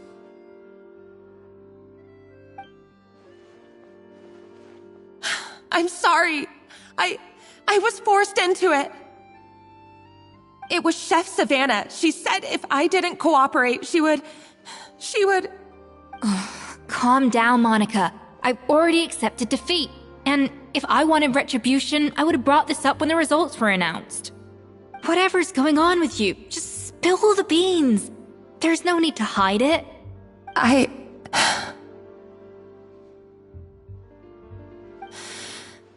I was the one who caused the food safety incident that one time. Food safety? Wait, you mean the Lumaline incident? So you procured the contaminated ingredients? I think so. Savannah and I were on procurement that day. I didn't check everything as well as I should have, and so I let contaminated ingredients make it into the kitchen. But I swear I didn't do it on purpose. I had no idea there was an issue with them, and I didn't know it would end up with Escoffier going to jail. But the last thing I expected was for Savannah to use it as leverage to blackmail me with... This is crazy! So Savannah pressured you into sabotaging Escoffier's cake by threatening to expose your secret if you didn't? I know, it's terrible. I'm so sorry. I was so scared. The thought of Chef Escoffier finding out that I put her in jail, it made me freeze up with fear. I thought Escoffier would hate my guts if she ever found out, and yet somehow that's ended up in me doing something even worse.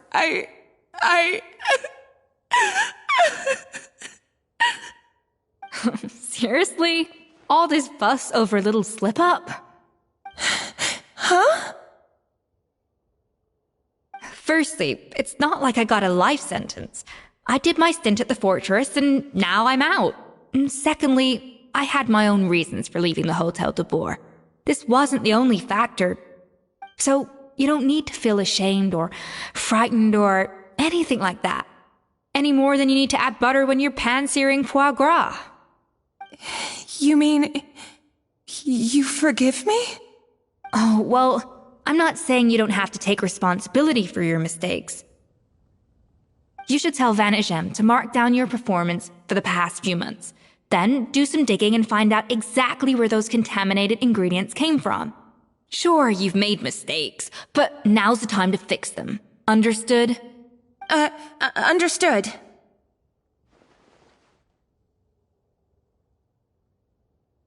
Good. Now, back to Savannah. What about the original codex would compel her to resort to blackmail? I have my suspicions. Not that I've got any proof to back them up, though. Ugh. What happened to me?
I've overheard some customers murmuring about how the Hotel de Boer hasn't been the same since Escoffier left.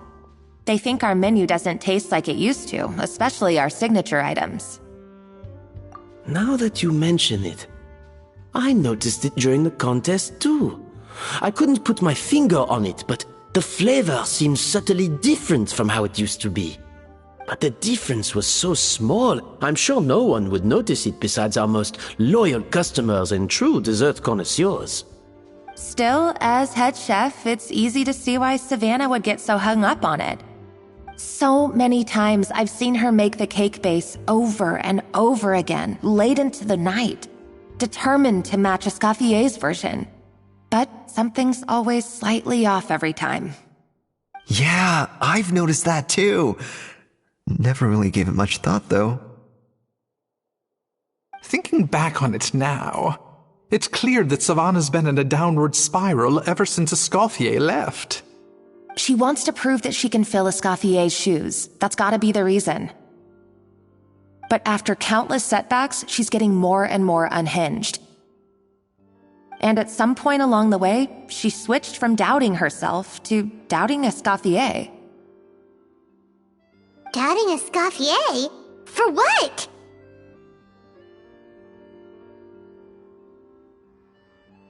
Yeah, it would explain why she was bent on getting the original at any cost. She must have thought Escoffier purposely omitted key details from her recipes when she copied them out. Also, she could retain her place as the #1 chef in Fontaine, the only one privy to all the secrets of the trade. Oh, for goodness sake, what a stupid idea. Of course. Then she finally got the codex only to discover that the secret recipes she's been pining for don't exist at all. Seeing how utterly wrong she was must have been a real shock to the system. It probably brought up everything at once. It overwhelmed her, and she passed out. There's still one thing that doesn't make sense, though. If Savannah had the real recipe all along, how come it tasted different? She might not be on the same level as Escoffier, but surely after like 50 attempts, she'd get it right one of those times. You'd think so, but geniuses like Escoffier are in a league of their own.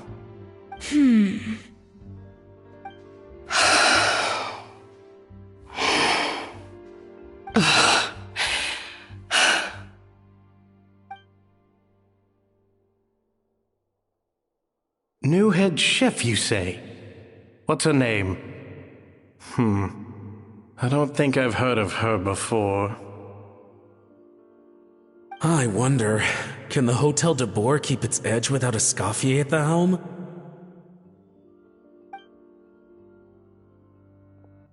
This tastes different from last time. Is it undercooked or something?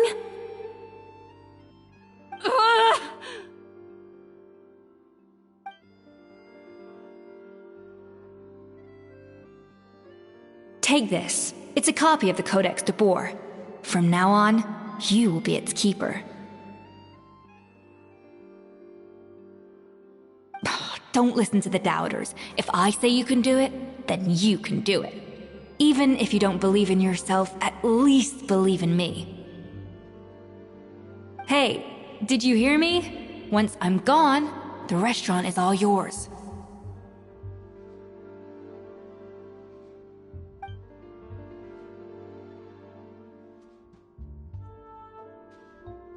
All this time, I've been blaming other people, but maybe I'm the problem.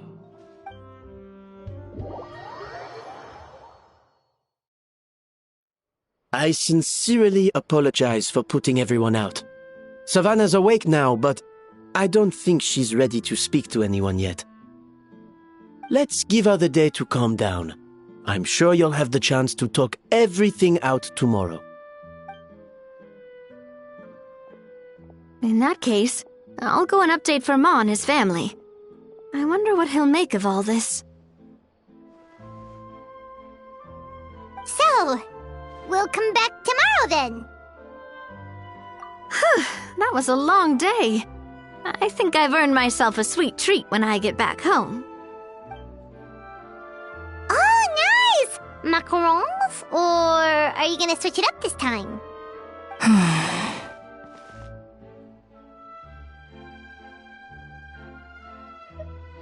Traveler, how much do you know about the snow-winged goose?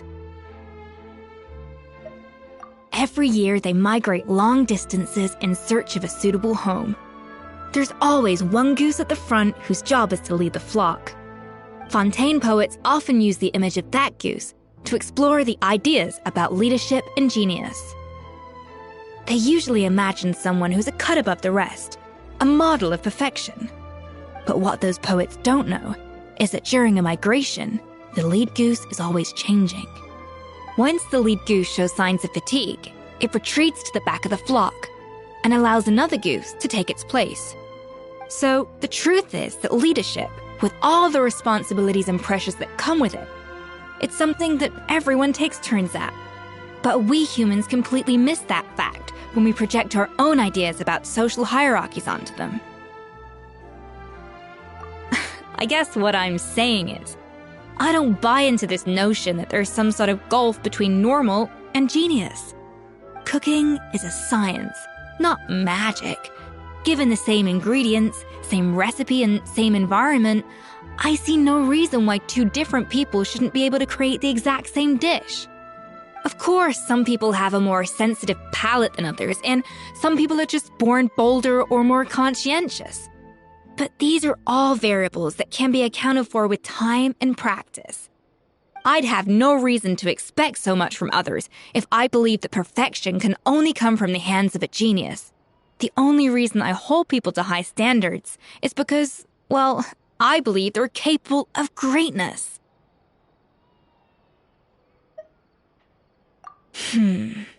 Okay, I've made up my mind. I'm gonna get to the bottom of why Savannah failed. And come tomorrow, I'll give her the scolding of her life, pointing out all the mistakes she's made along the way. Then she'll finally see the error of her ways.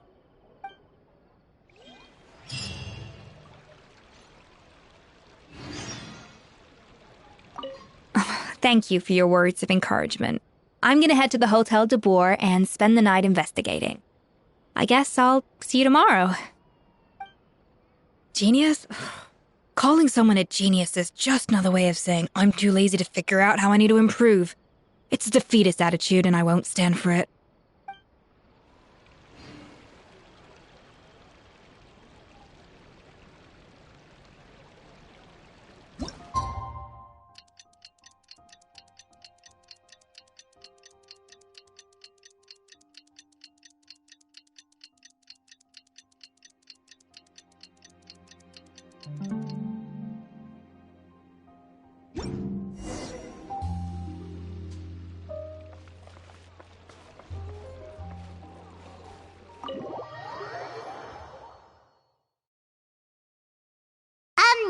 Why are we here so early? Our meeting with Van Gem isn't for a while.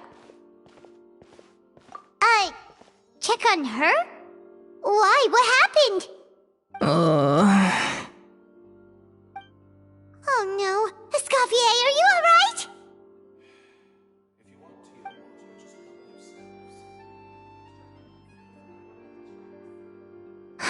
I'm fine.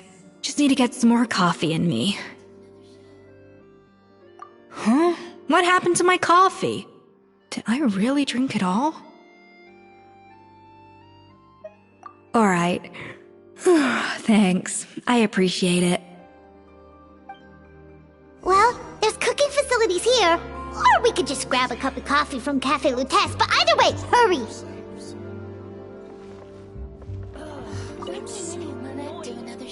Coffee. Need coffee.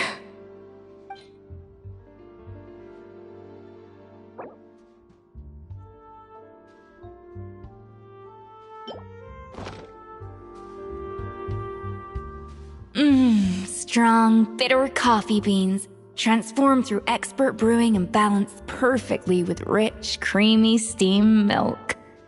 Wonderful. I feel much better now. Thank you so much, Traveler and Paimon. Glad to hear it, but make sure to catch up in your sleep when you get the chance. I think I figured out where the problem lies. Honestly, it's ridiculous. I don't know whether to laugh or cry. Wait, what investigation? What are you guys talking about? I'll save it for when everyone else gets here. It's so stupidly small, I can't believe it's caused so much drama.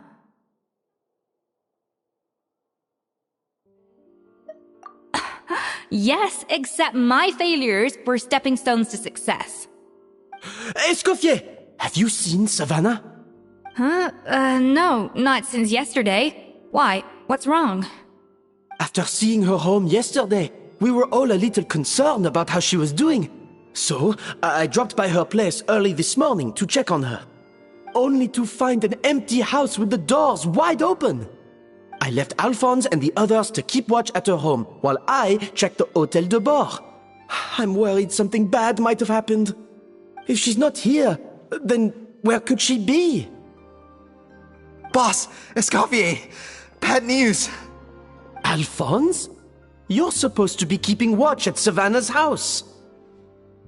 We were, but then, just after you left, we found this stuff in her house. Oh, looks like a map with a bunch of random places circled. What does it mean? Wait a second. This feels familiar. I'm sure these places are all connected somehow. Of course, from the Codex. They're all places that Modeste explored on his adventures. Yeah, but I don't understand. The adventure logs in the Codex are too fragmented to be of any use. How come this map shows all the missing details? The Codex de Bord? Then, this place marked in red out at sea. Could that be the fabled birthplace of Gâteau de Bord? Seriously? So now she set her sights on finding the original recipe and beating Escoffier that way? Geez, Savannah. Anything to overcome a Gâteau plateau, huh? Ugh, idiot! Does she have a death wish? Those ruins are thousands of years old. Hold on, there's more. Besides the map, we also found these letters.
It was you.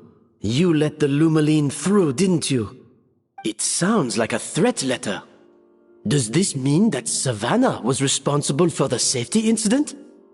And not Monica after all? Retrieve the Codex by any means necessary. So the cooking contest and the cheating. Someone else was behind her pulling the strings? She's keeping the true recipe to herself. Ugh, this is all such a mess. Paimon needs a second to process this. First, we thought that Savannah forced Monica to cheat in the cooking contest. But now, it turns out that someone else forced Savannah to force Monica to cheat?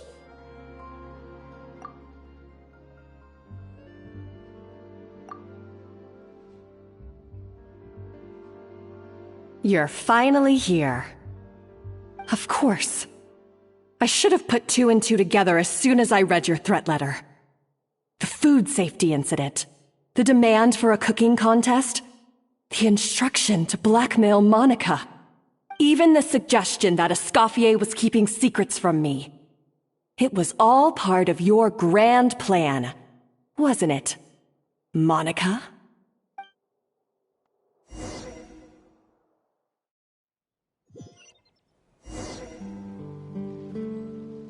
We should be getting close to the spot marked on the map.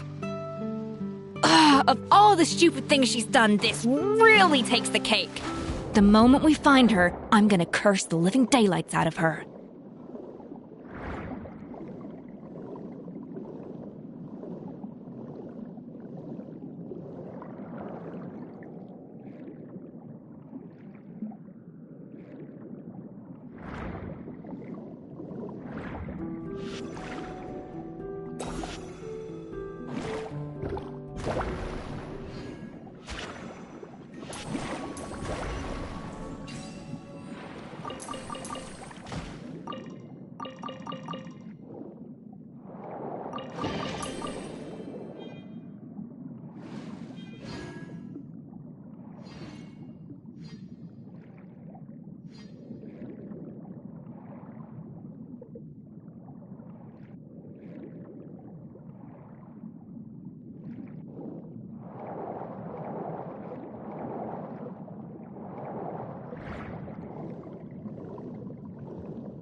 For justice.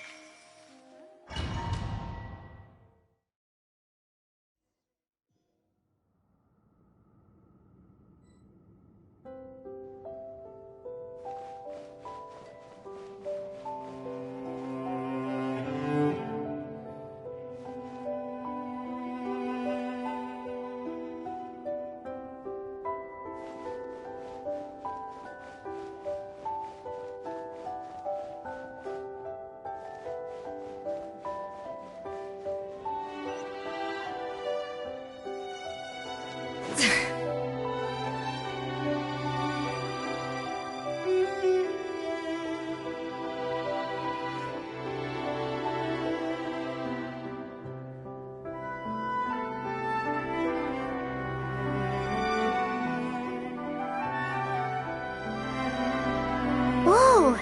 This place looks like an underwater restaurant, doesn't it? Suddenly, the idea of an adventure chef finding secret ingredients makes a whole lot more sense. I think Modest's codex mentioned this place. A public bath from the time of Remoria. So yeah, definitely the kind of place that would have served food and drinks. Huh? Some blubber beasts have come to join the party? How did they get here?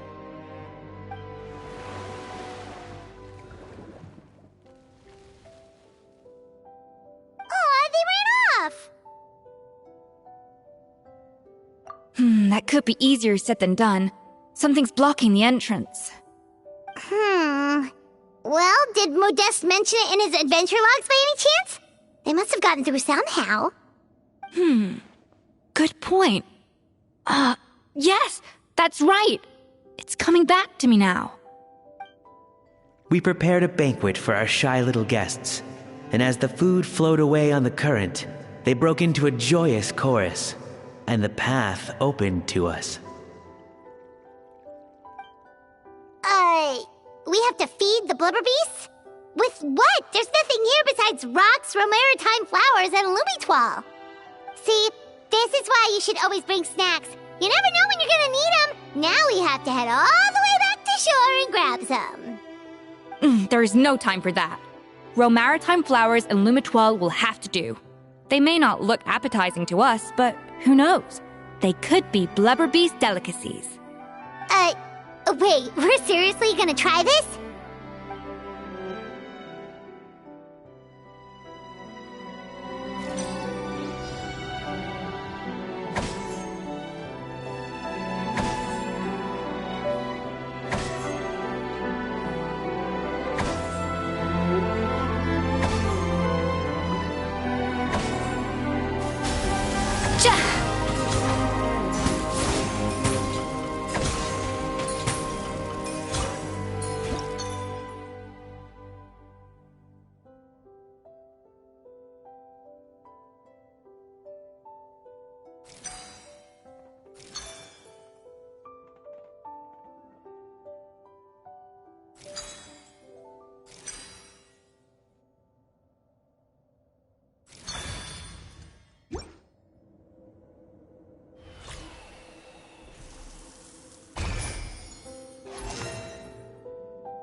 Beasts or not, are we sure this stuff is edible?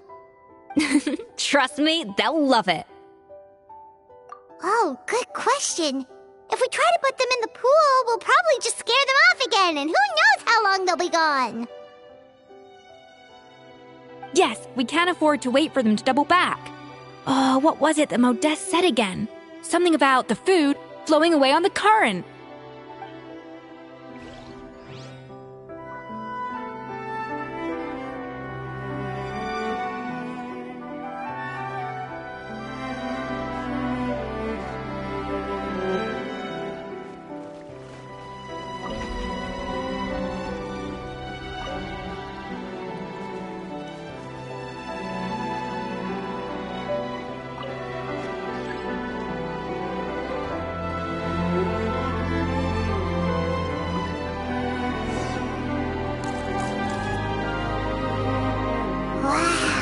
It's really singing!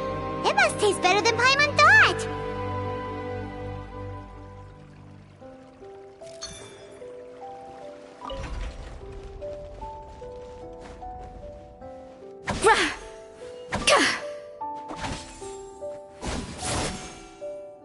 The tracks turned back again.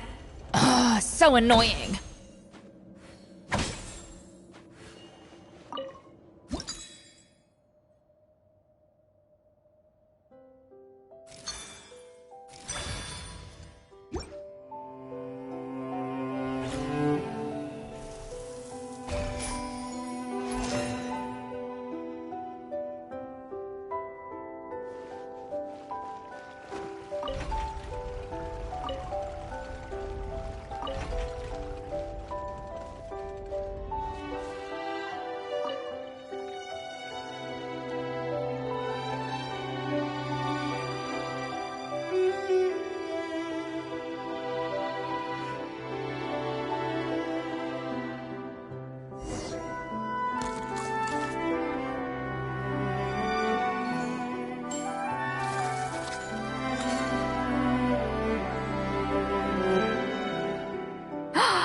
It's open!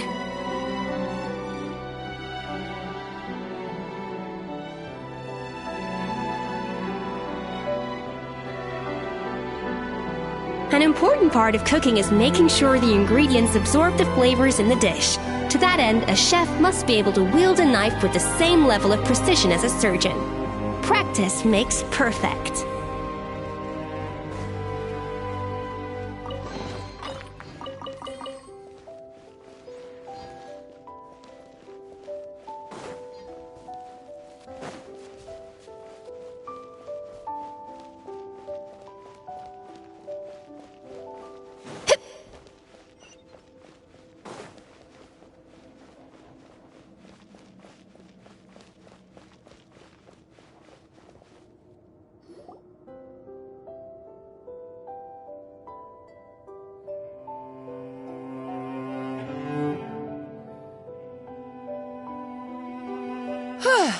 Hey, give me your water. Here. I said your water, the one you just drank out of? Sure.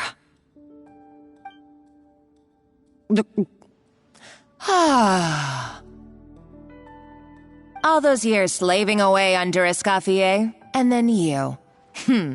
Today, it's finally paying off. Not only have I found the ruin that Savelli kept hidden, but I also get to boss you around like my little lapdog. Hey, go scout ahead for me. If we need to do any more blast tunneling, I want to know where to lay the explosives.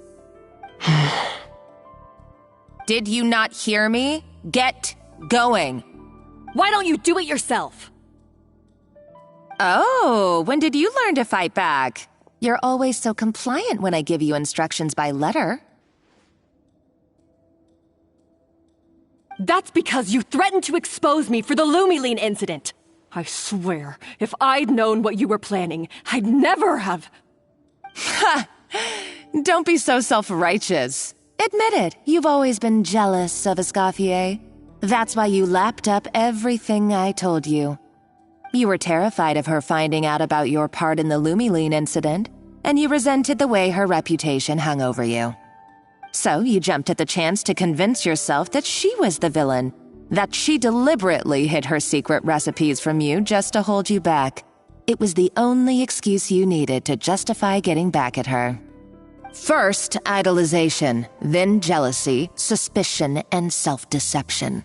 That's what this comes down to. It was the same story with Savelli and my ancestor.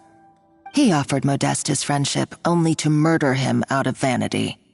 He promised to explore the world with him, only to later destroy all records of their adventures. It's a miracle I even found this place. You have no idea the countless hours I spent piecing it all together.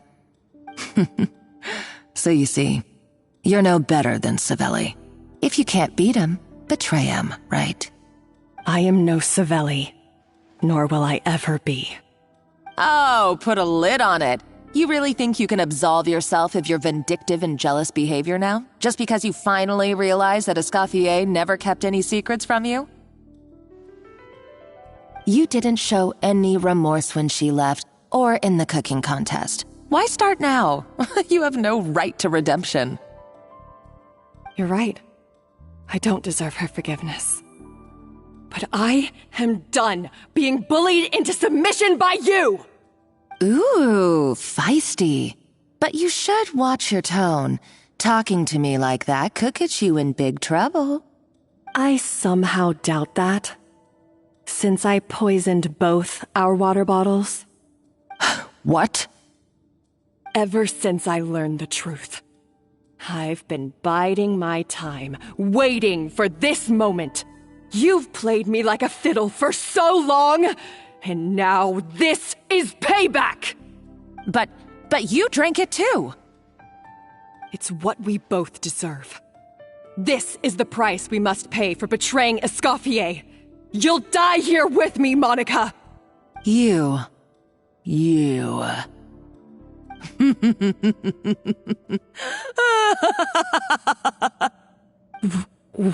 What's so funny? Oh, you're too much. I thought I'd play along for a bit just to amuse myself. You gave a very rousing performance. I saw your dumb plan a mile off. There's no poison in these bottles, just clean, fresh water. No. Revenge is a dish best served cold, you know. Did you really think your half-baked plot would fool me? You're a lousy chef, and you make a lousy villain, too. A complete waste of space. No wonder you never amounted to anything. Everything I ever did was a failure. And now, I failed again, for the last time. Hey, why don't you try your hand at being a comedian in your next life? You got a good laugh out of me. But now the show's over. You should have just done like I asked, Savannah. All I wanted you to do was scout the ruins for me. But you had your chance, and now it's time to say goodbye. Stop right there! Let her go, Monica! We've got you surrounded! Escoffier? Ugh, looks like I'll have to keep you around for a little longer. You can't! Stay back if you want her alive!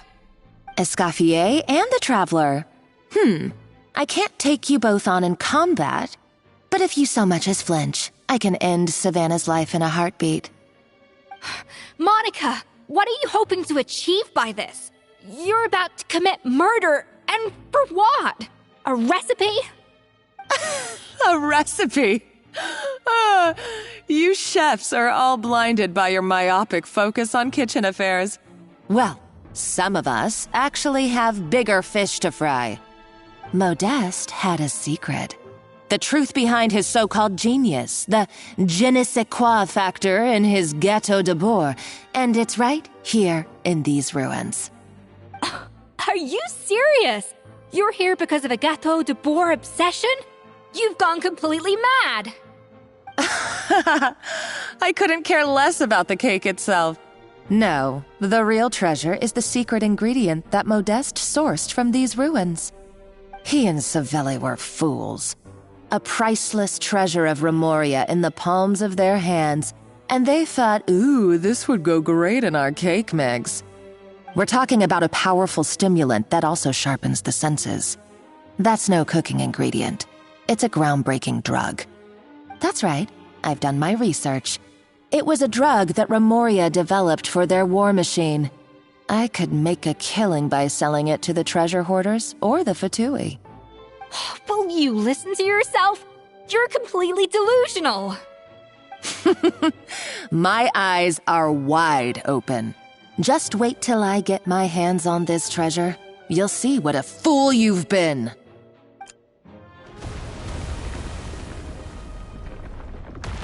Wait, what's that sound? Just when I thought she couldn't get any crazier. She's lucky the whole place didn't collapse. Uh-oh, Savannah's gone too! Monica must have taken her. Oh, what a coward. She's only taken her hostage because she knows that she's no match for you. That's true. Even if she finds the treasure, she'll need Savannah alive if she wants to get out of here in one piece. Oh, well, our path's been blocked, so let's look for another route.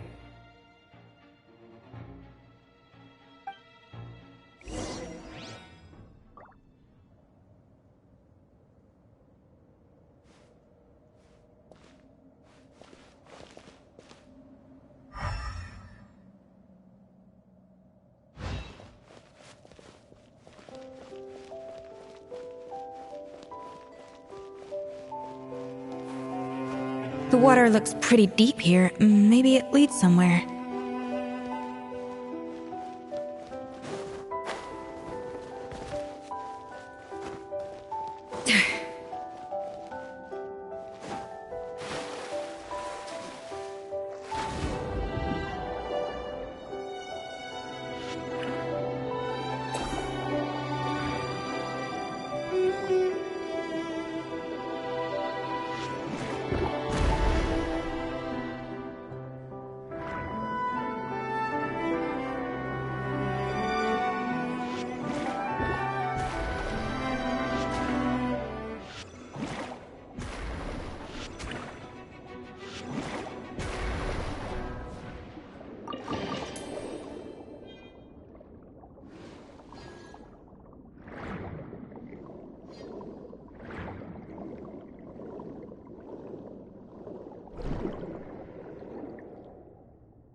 They were probably awakened by the explosion just now.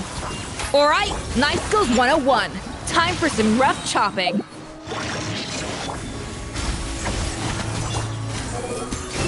Upon the gale. Bow your head.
Another door?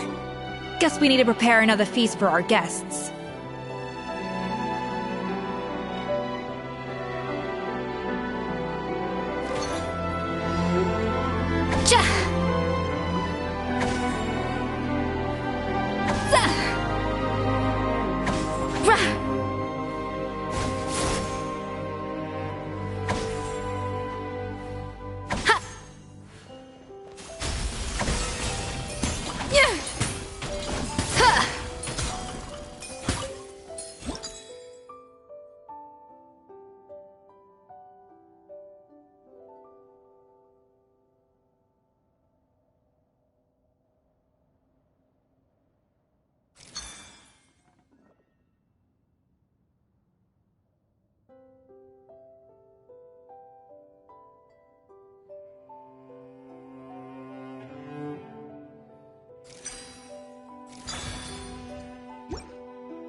It seems to really like the texture of Rome maritime flowers.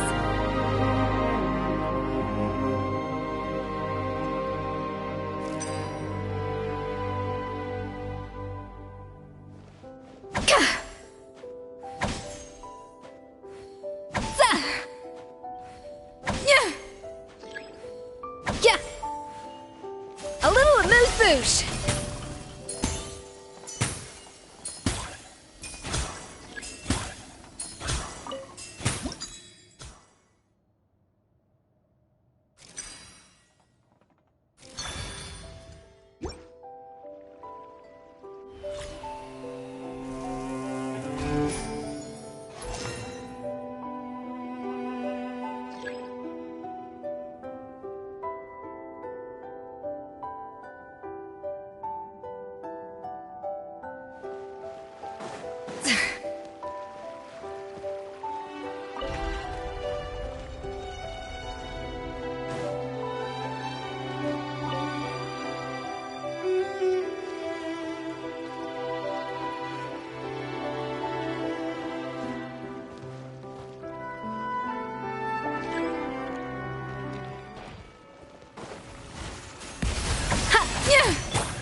We'll see about that. Think you can bullet? No, my sword! Squall and fury.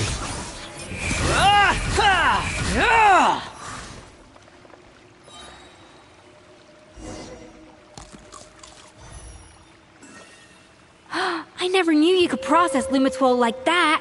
Alright, I've got to jot this down.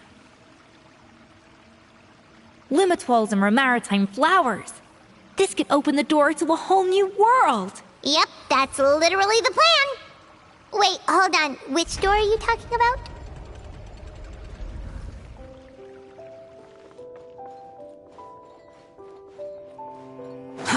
Too slow.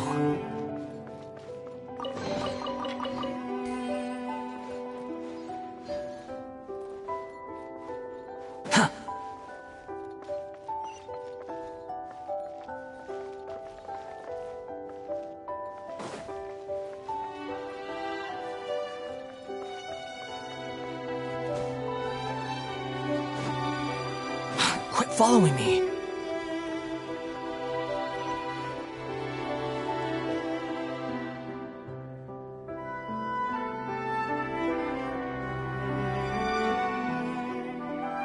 That's strange.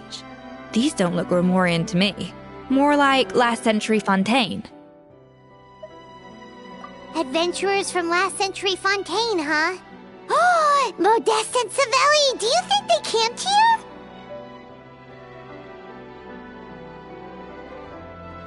By the looks of it, this was a one-person camp. They adventured together, but maybe one of them came back alone at a later date. Huh, you really think so?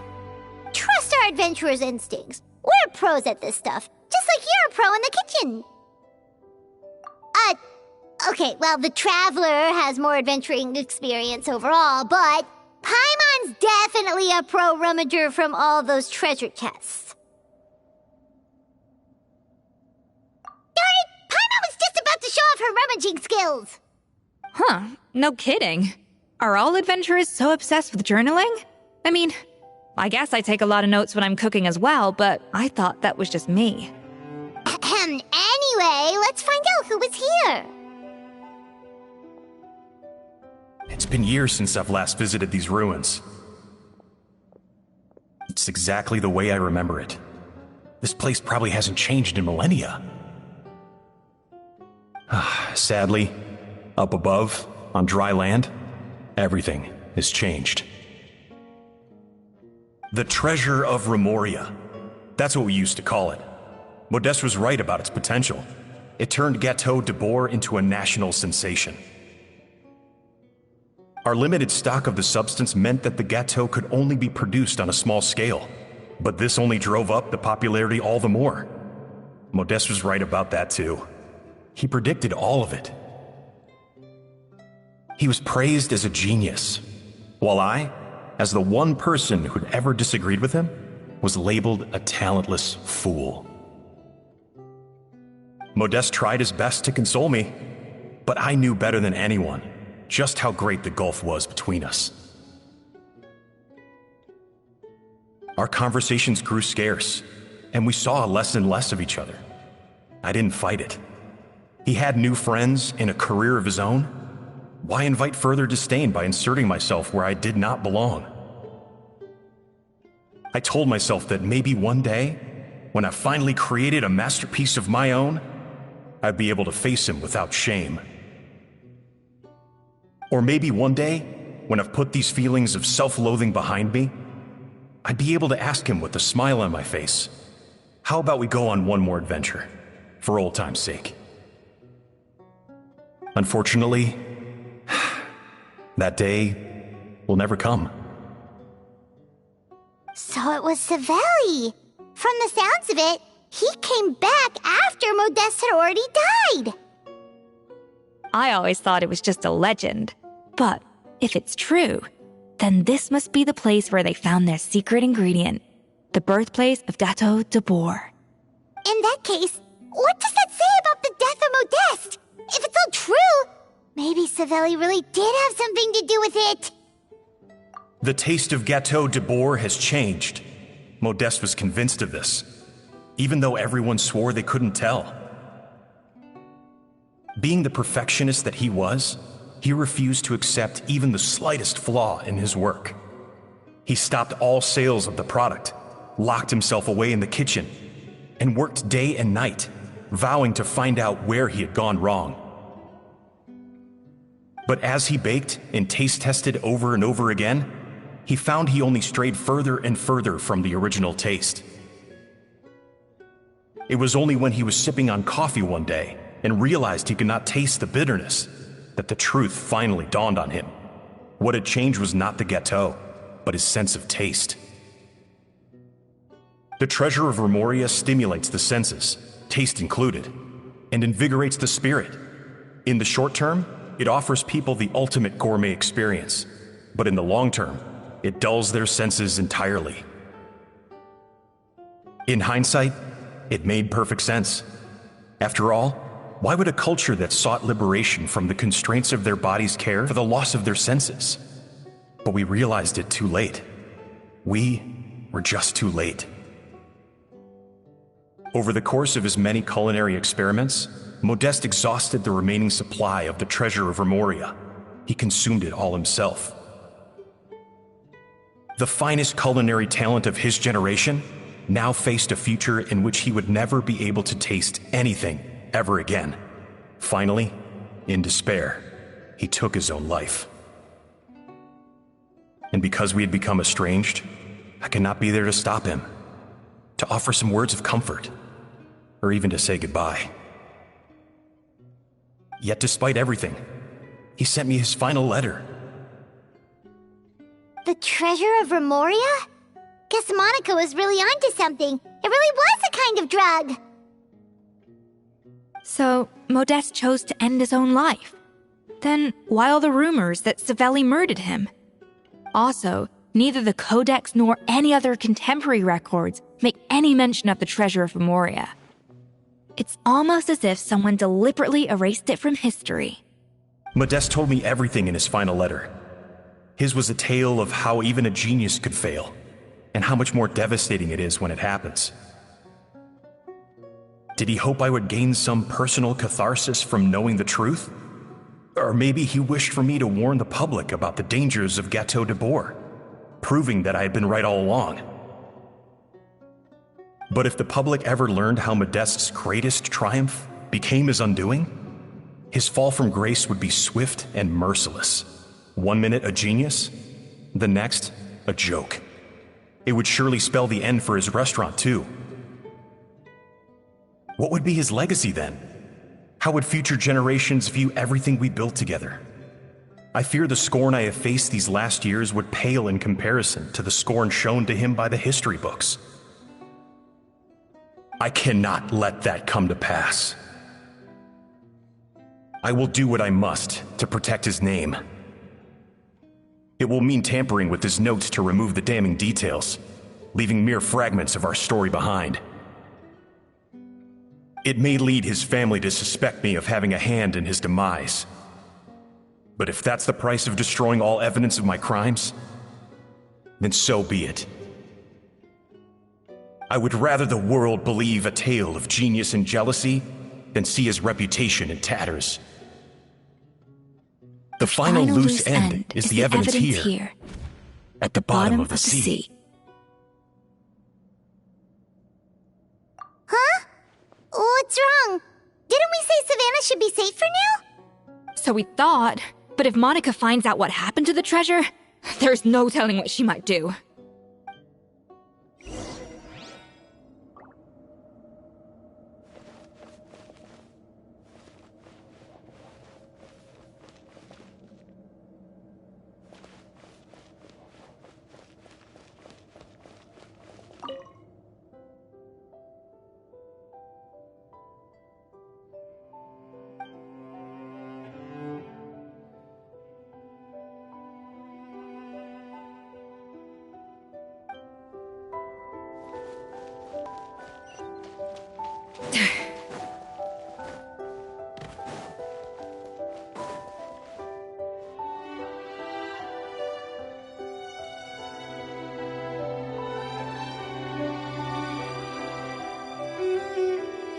The treasure of Remoria. I have found you at last. Savelli, you tried your best to bury the truth, but you underestimated the children of Modeste. Some fragments of his diary escaped your clutches, and we have held on to them for generations. But I have to thank you too, Savannah. Without your help retrieving the Codex, and with it the last piece of the puzzle, I may never have found this place. But now, finally, the secret to Remoria's military might is within my grasp. The treasure of Remoria is mine! Oh. It's empty. It's empty? Monica? Oh, we were seconds too late. Escoffier? What's the deal with that jar? Savelli's final act! He wanted to conceal the secret of the treasure forevermore and make sure it would never harm anyone again. So he came here after his friend's death and destroyed every last shred that remained. This can't be happening. All the years I spent piecing together the truth. All my painstaking planning. All that for an empty jar? Monica? Don't do anything stupid! This ruin is more dangerous than you realize! Oh, shut your pie hole! Praise be to Lord Remus. You barbarian shall be slain.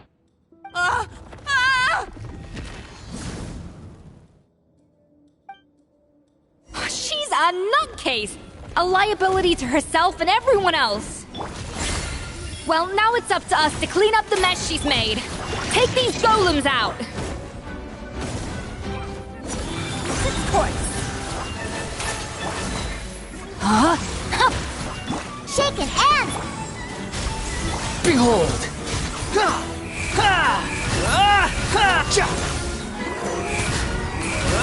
Know your place!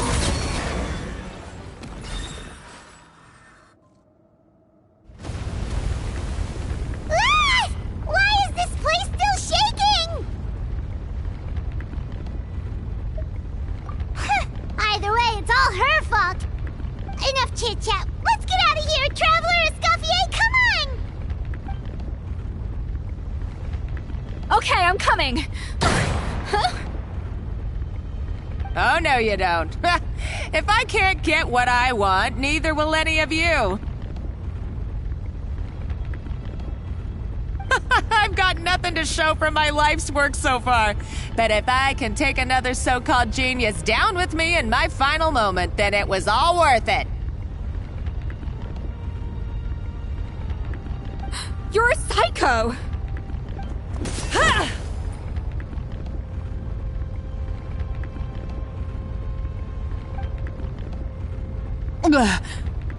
Savannah? Oh, when did you wake up?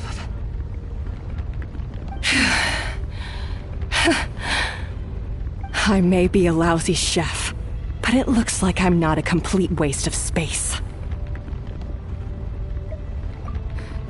Traveler?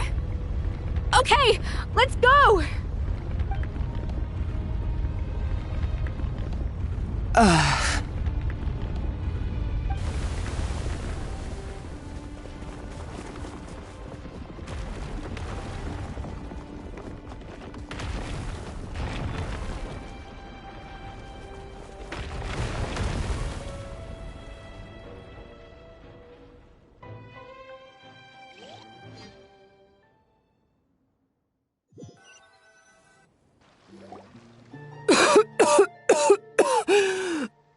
Escoffier!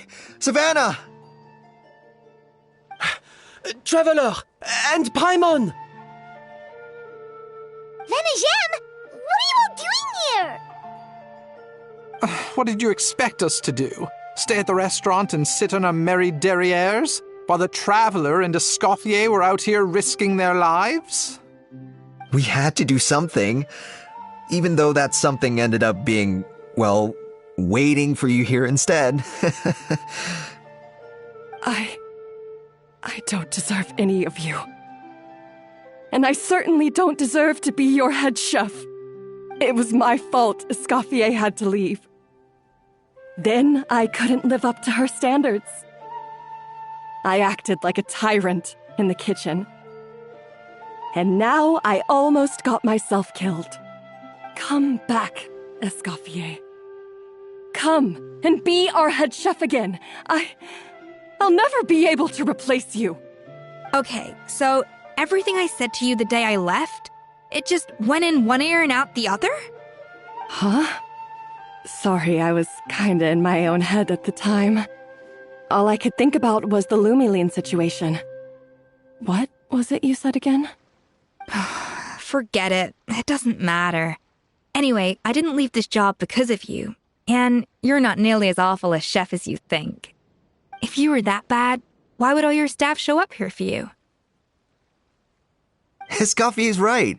Sure, you nitpick our work and get us to do things over a lot.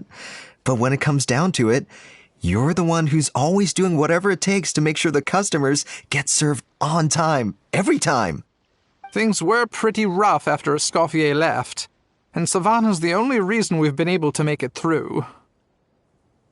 Our customers know that Escoffier doesn't work for us anymore. But the fact is, they keep coming back. If that's not an endorsement of your work, I don't know what is. At the end of the day, we're all human, and we all make mistakes.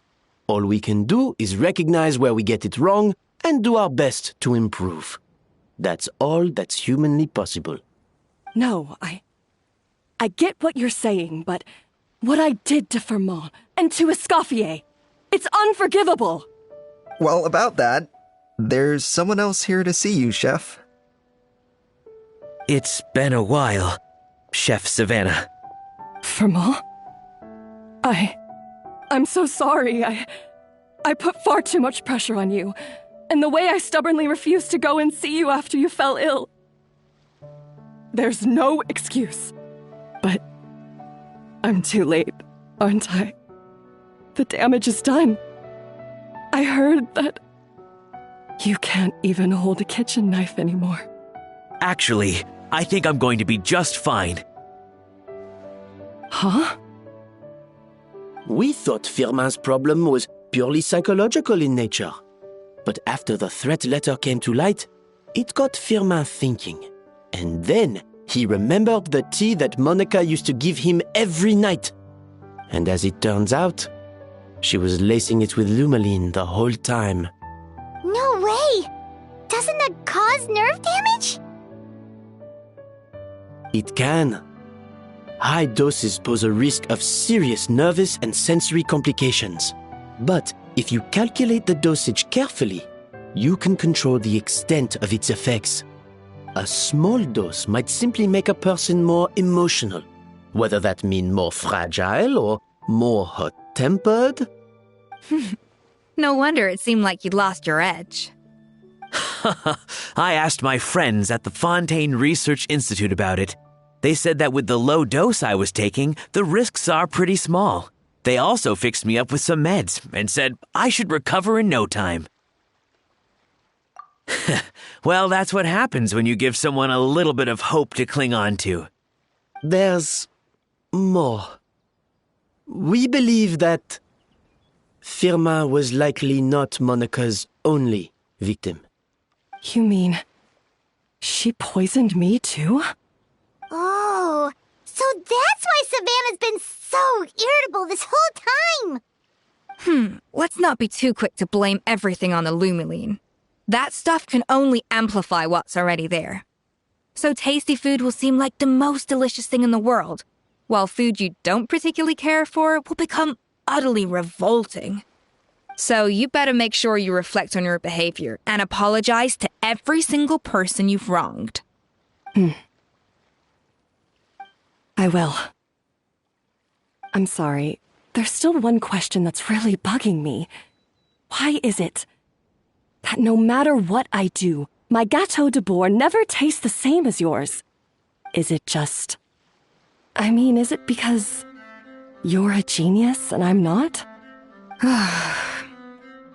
It's because the heating element in your oven is broken, you silly goose. What? Huh? I felt like something was off during the cooking contest. Once I got around to checking all the equipment, I noticed it right away. There was a half-degree discrepancy between the temperature setting and the actual temperature. All the ovens in the whole kitchen had the same problem, which confused me at the time, but by this point, it's pretty obvious that Monica must have tampered with them. I would have figured it out the day of the bake-off, since the issue affected both our teams. But of course, Monica sabotaged mine so that could never happen. No. I spent so long trying to find out where I was going wrong, and then you pinpoint the problem in just one night? It all comes back to one simple, undeniable truth. You're a genius, and I'm just plain old Savannah. Oh, cut it out! Stop the woe is me act for a second and just think. I came up with this recipe. You don't think that might have something to do with it? Do you know how long I spent perfecting my Gâteau de Bourg? 3 years! 3 whole years! I know this dish inside out, back to front and upside down. And you've been head chef now for what, 6 months? If that? A couple hundred failed attempts, and you're gonna throw in the kitchen towel and declare you'll never be successful because you're not a genius. You clearly have no idea how many kitchen failures I've had under my belt, or just how long it took me to finally get my recipe to a level I was satisfied with. Genius or not, everyone makes mistakes. Modeste did, Savelli did, everyone does. You're only a lousy chef if you don't face up to your mistakes, learn from them, and then keep chipping away until you crack the problem once and for all. Surely you haven't forgotten all that. You were no lousy chef back when I handed you the reins. I haven't forgotten. And I'll make sure I never do. That's our head chef.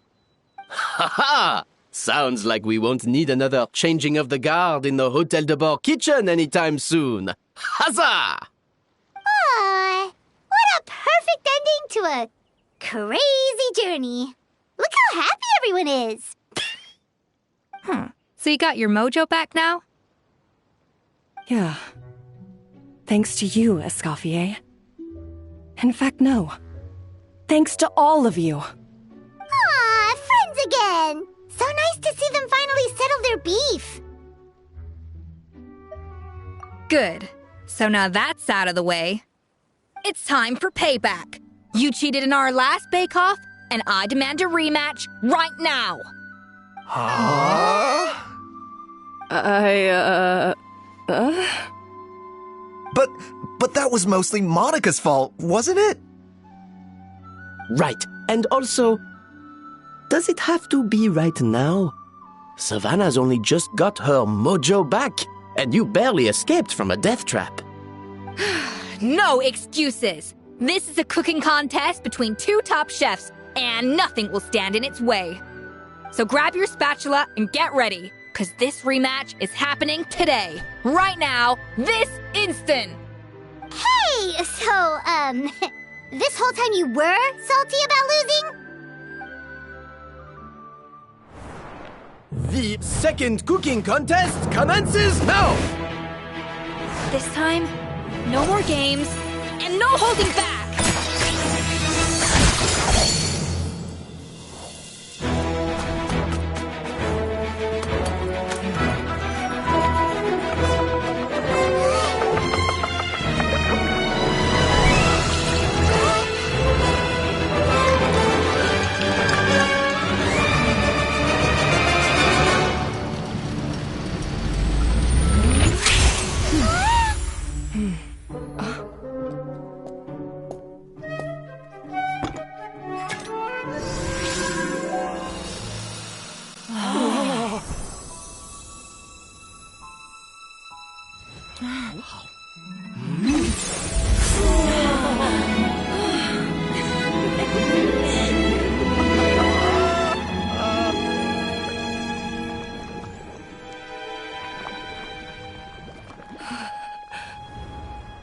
I feel like I don't have the right to be here.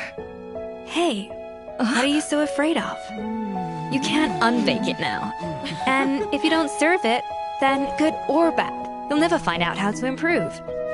If you're too scared to fail, you'll never know what real success tastes like. So? Embrace your failure. Taste it. Digest it. That's the way to success. I don't know. Sounds like it's easier said than done. I'll do it.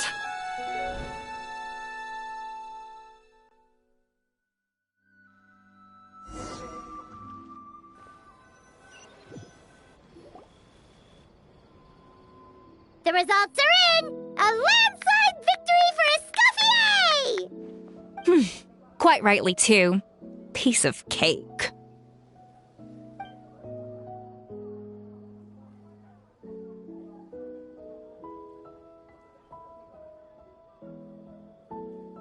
Oh yeah, look at that! Savannah looks pretty chipper too, considering she lost.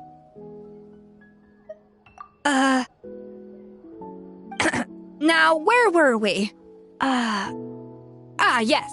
Do you have any more questions for me after everything that's happened? I thought Navia would have filled you in.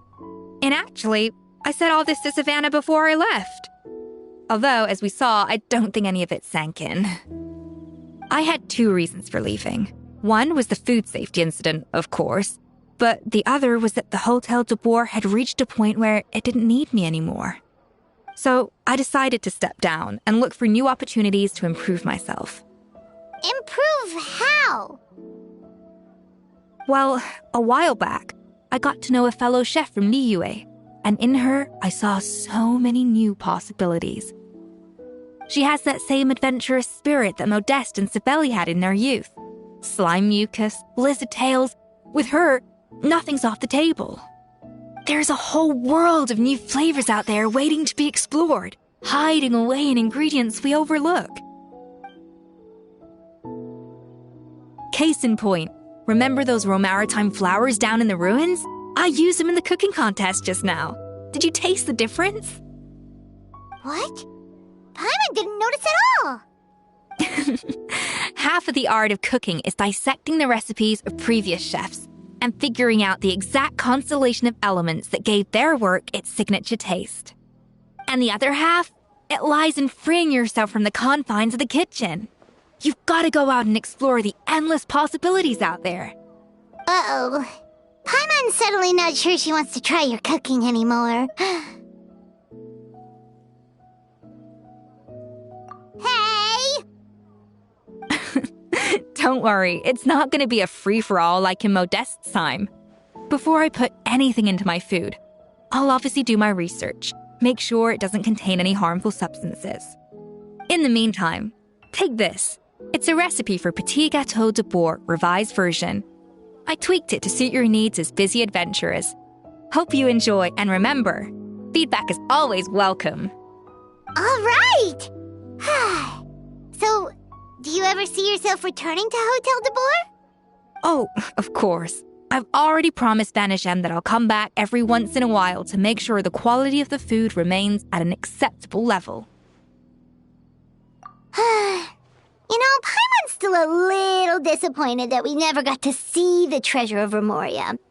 Surely Monica wouldn't have gotten drawn in so deeply if it wasn't for all the mystery surrounding the original Gâteau de Boer. She practically dedicated her life to finding the lost pieces of Modeste's diary. Then went to all that trouble to infiltrate the Hotel de Boer. And in the end, it was all for nothing. Since you mentioned the treasure, between Modeste's writings and what we saw in those ruins, I think I may have figured out the truth. The so-called treasure of Remoria was most likely a substance that the Remorians extracted from Lumitoiles, better known to us as Lumiline. Huh? So then, why all the hype back in the early days of Gâteau de Boer? Don't forget, it was a very different era. We could barely even refine sugar back then. So desserts were very much in their infancy. In a world of bland food, it's no wonder that the first thing to really excite people's taste buds took the world by storm. And as for the Lumiline, it may well have been somewhat valuable in ancient times. But these days, it's just another drug from the Fontaine Research Institute. Even if Savelli hadn't destroyed it all, I doubt it would be worth that much these days. So after all that, there was nothing in those ruins but worthless junk. Feels strange to say it, but Paimon almost feels sorry for Monica. She sacrificed it all only to get nothing in return. Hey! Huh? Navia? You just got back from that underwater ruin, right? Well, check it out. They ran a special issue. Did you see anything like this down there? Freshly unearthed from the ruins of Remoria. A magnificent jar thought to be over 1,000 years old. Experts say it has immense artistic and historical value. It could be worth an absolute fortune. Wait! Isn't that the jar they used to hold the treasure? If only it was still in one piece. Some butterfingers must have dropped it or something. Ugh, it's such a shame.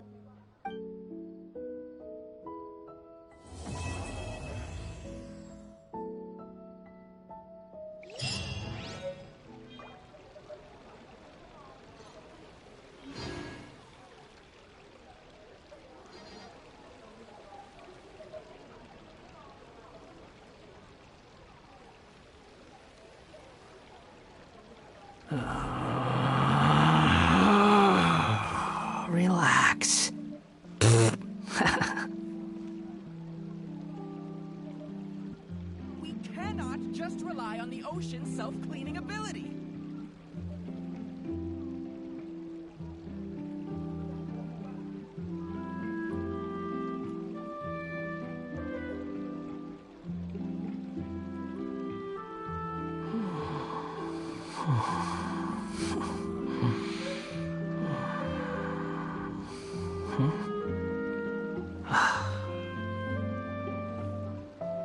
We cannot just rely on the ocean's self-cleaning ability.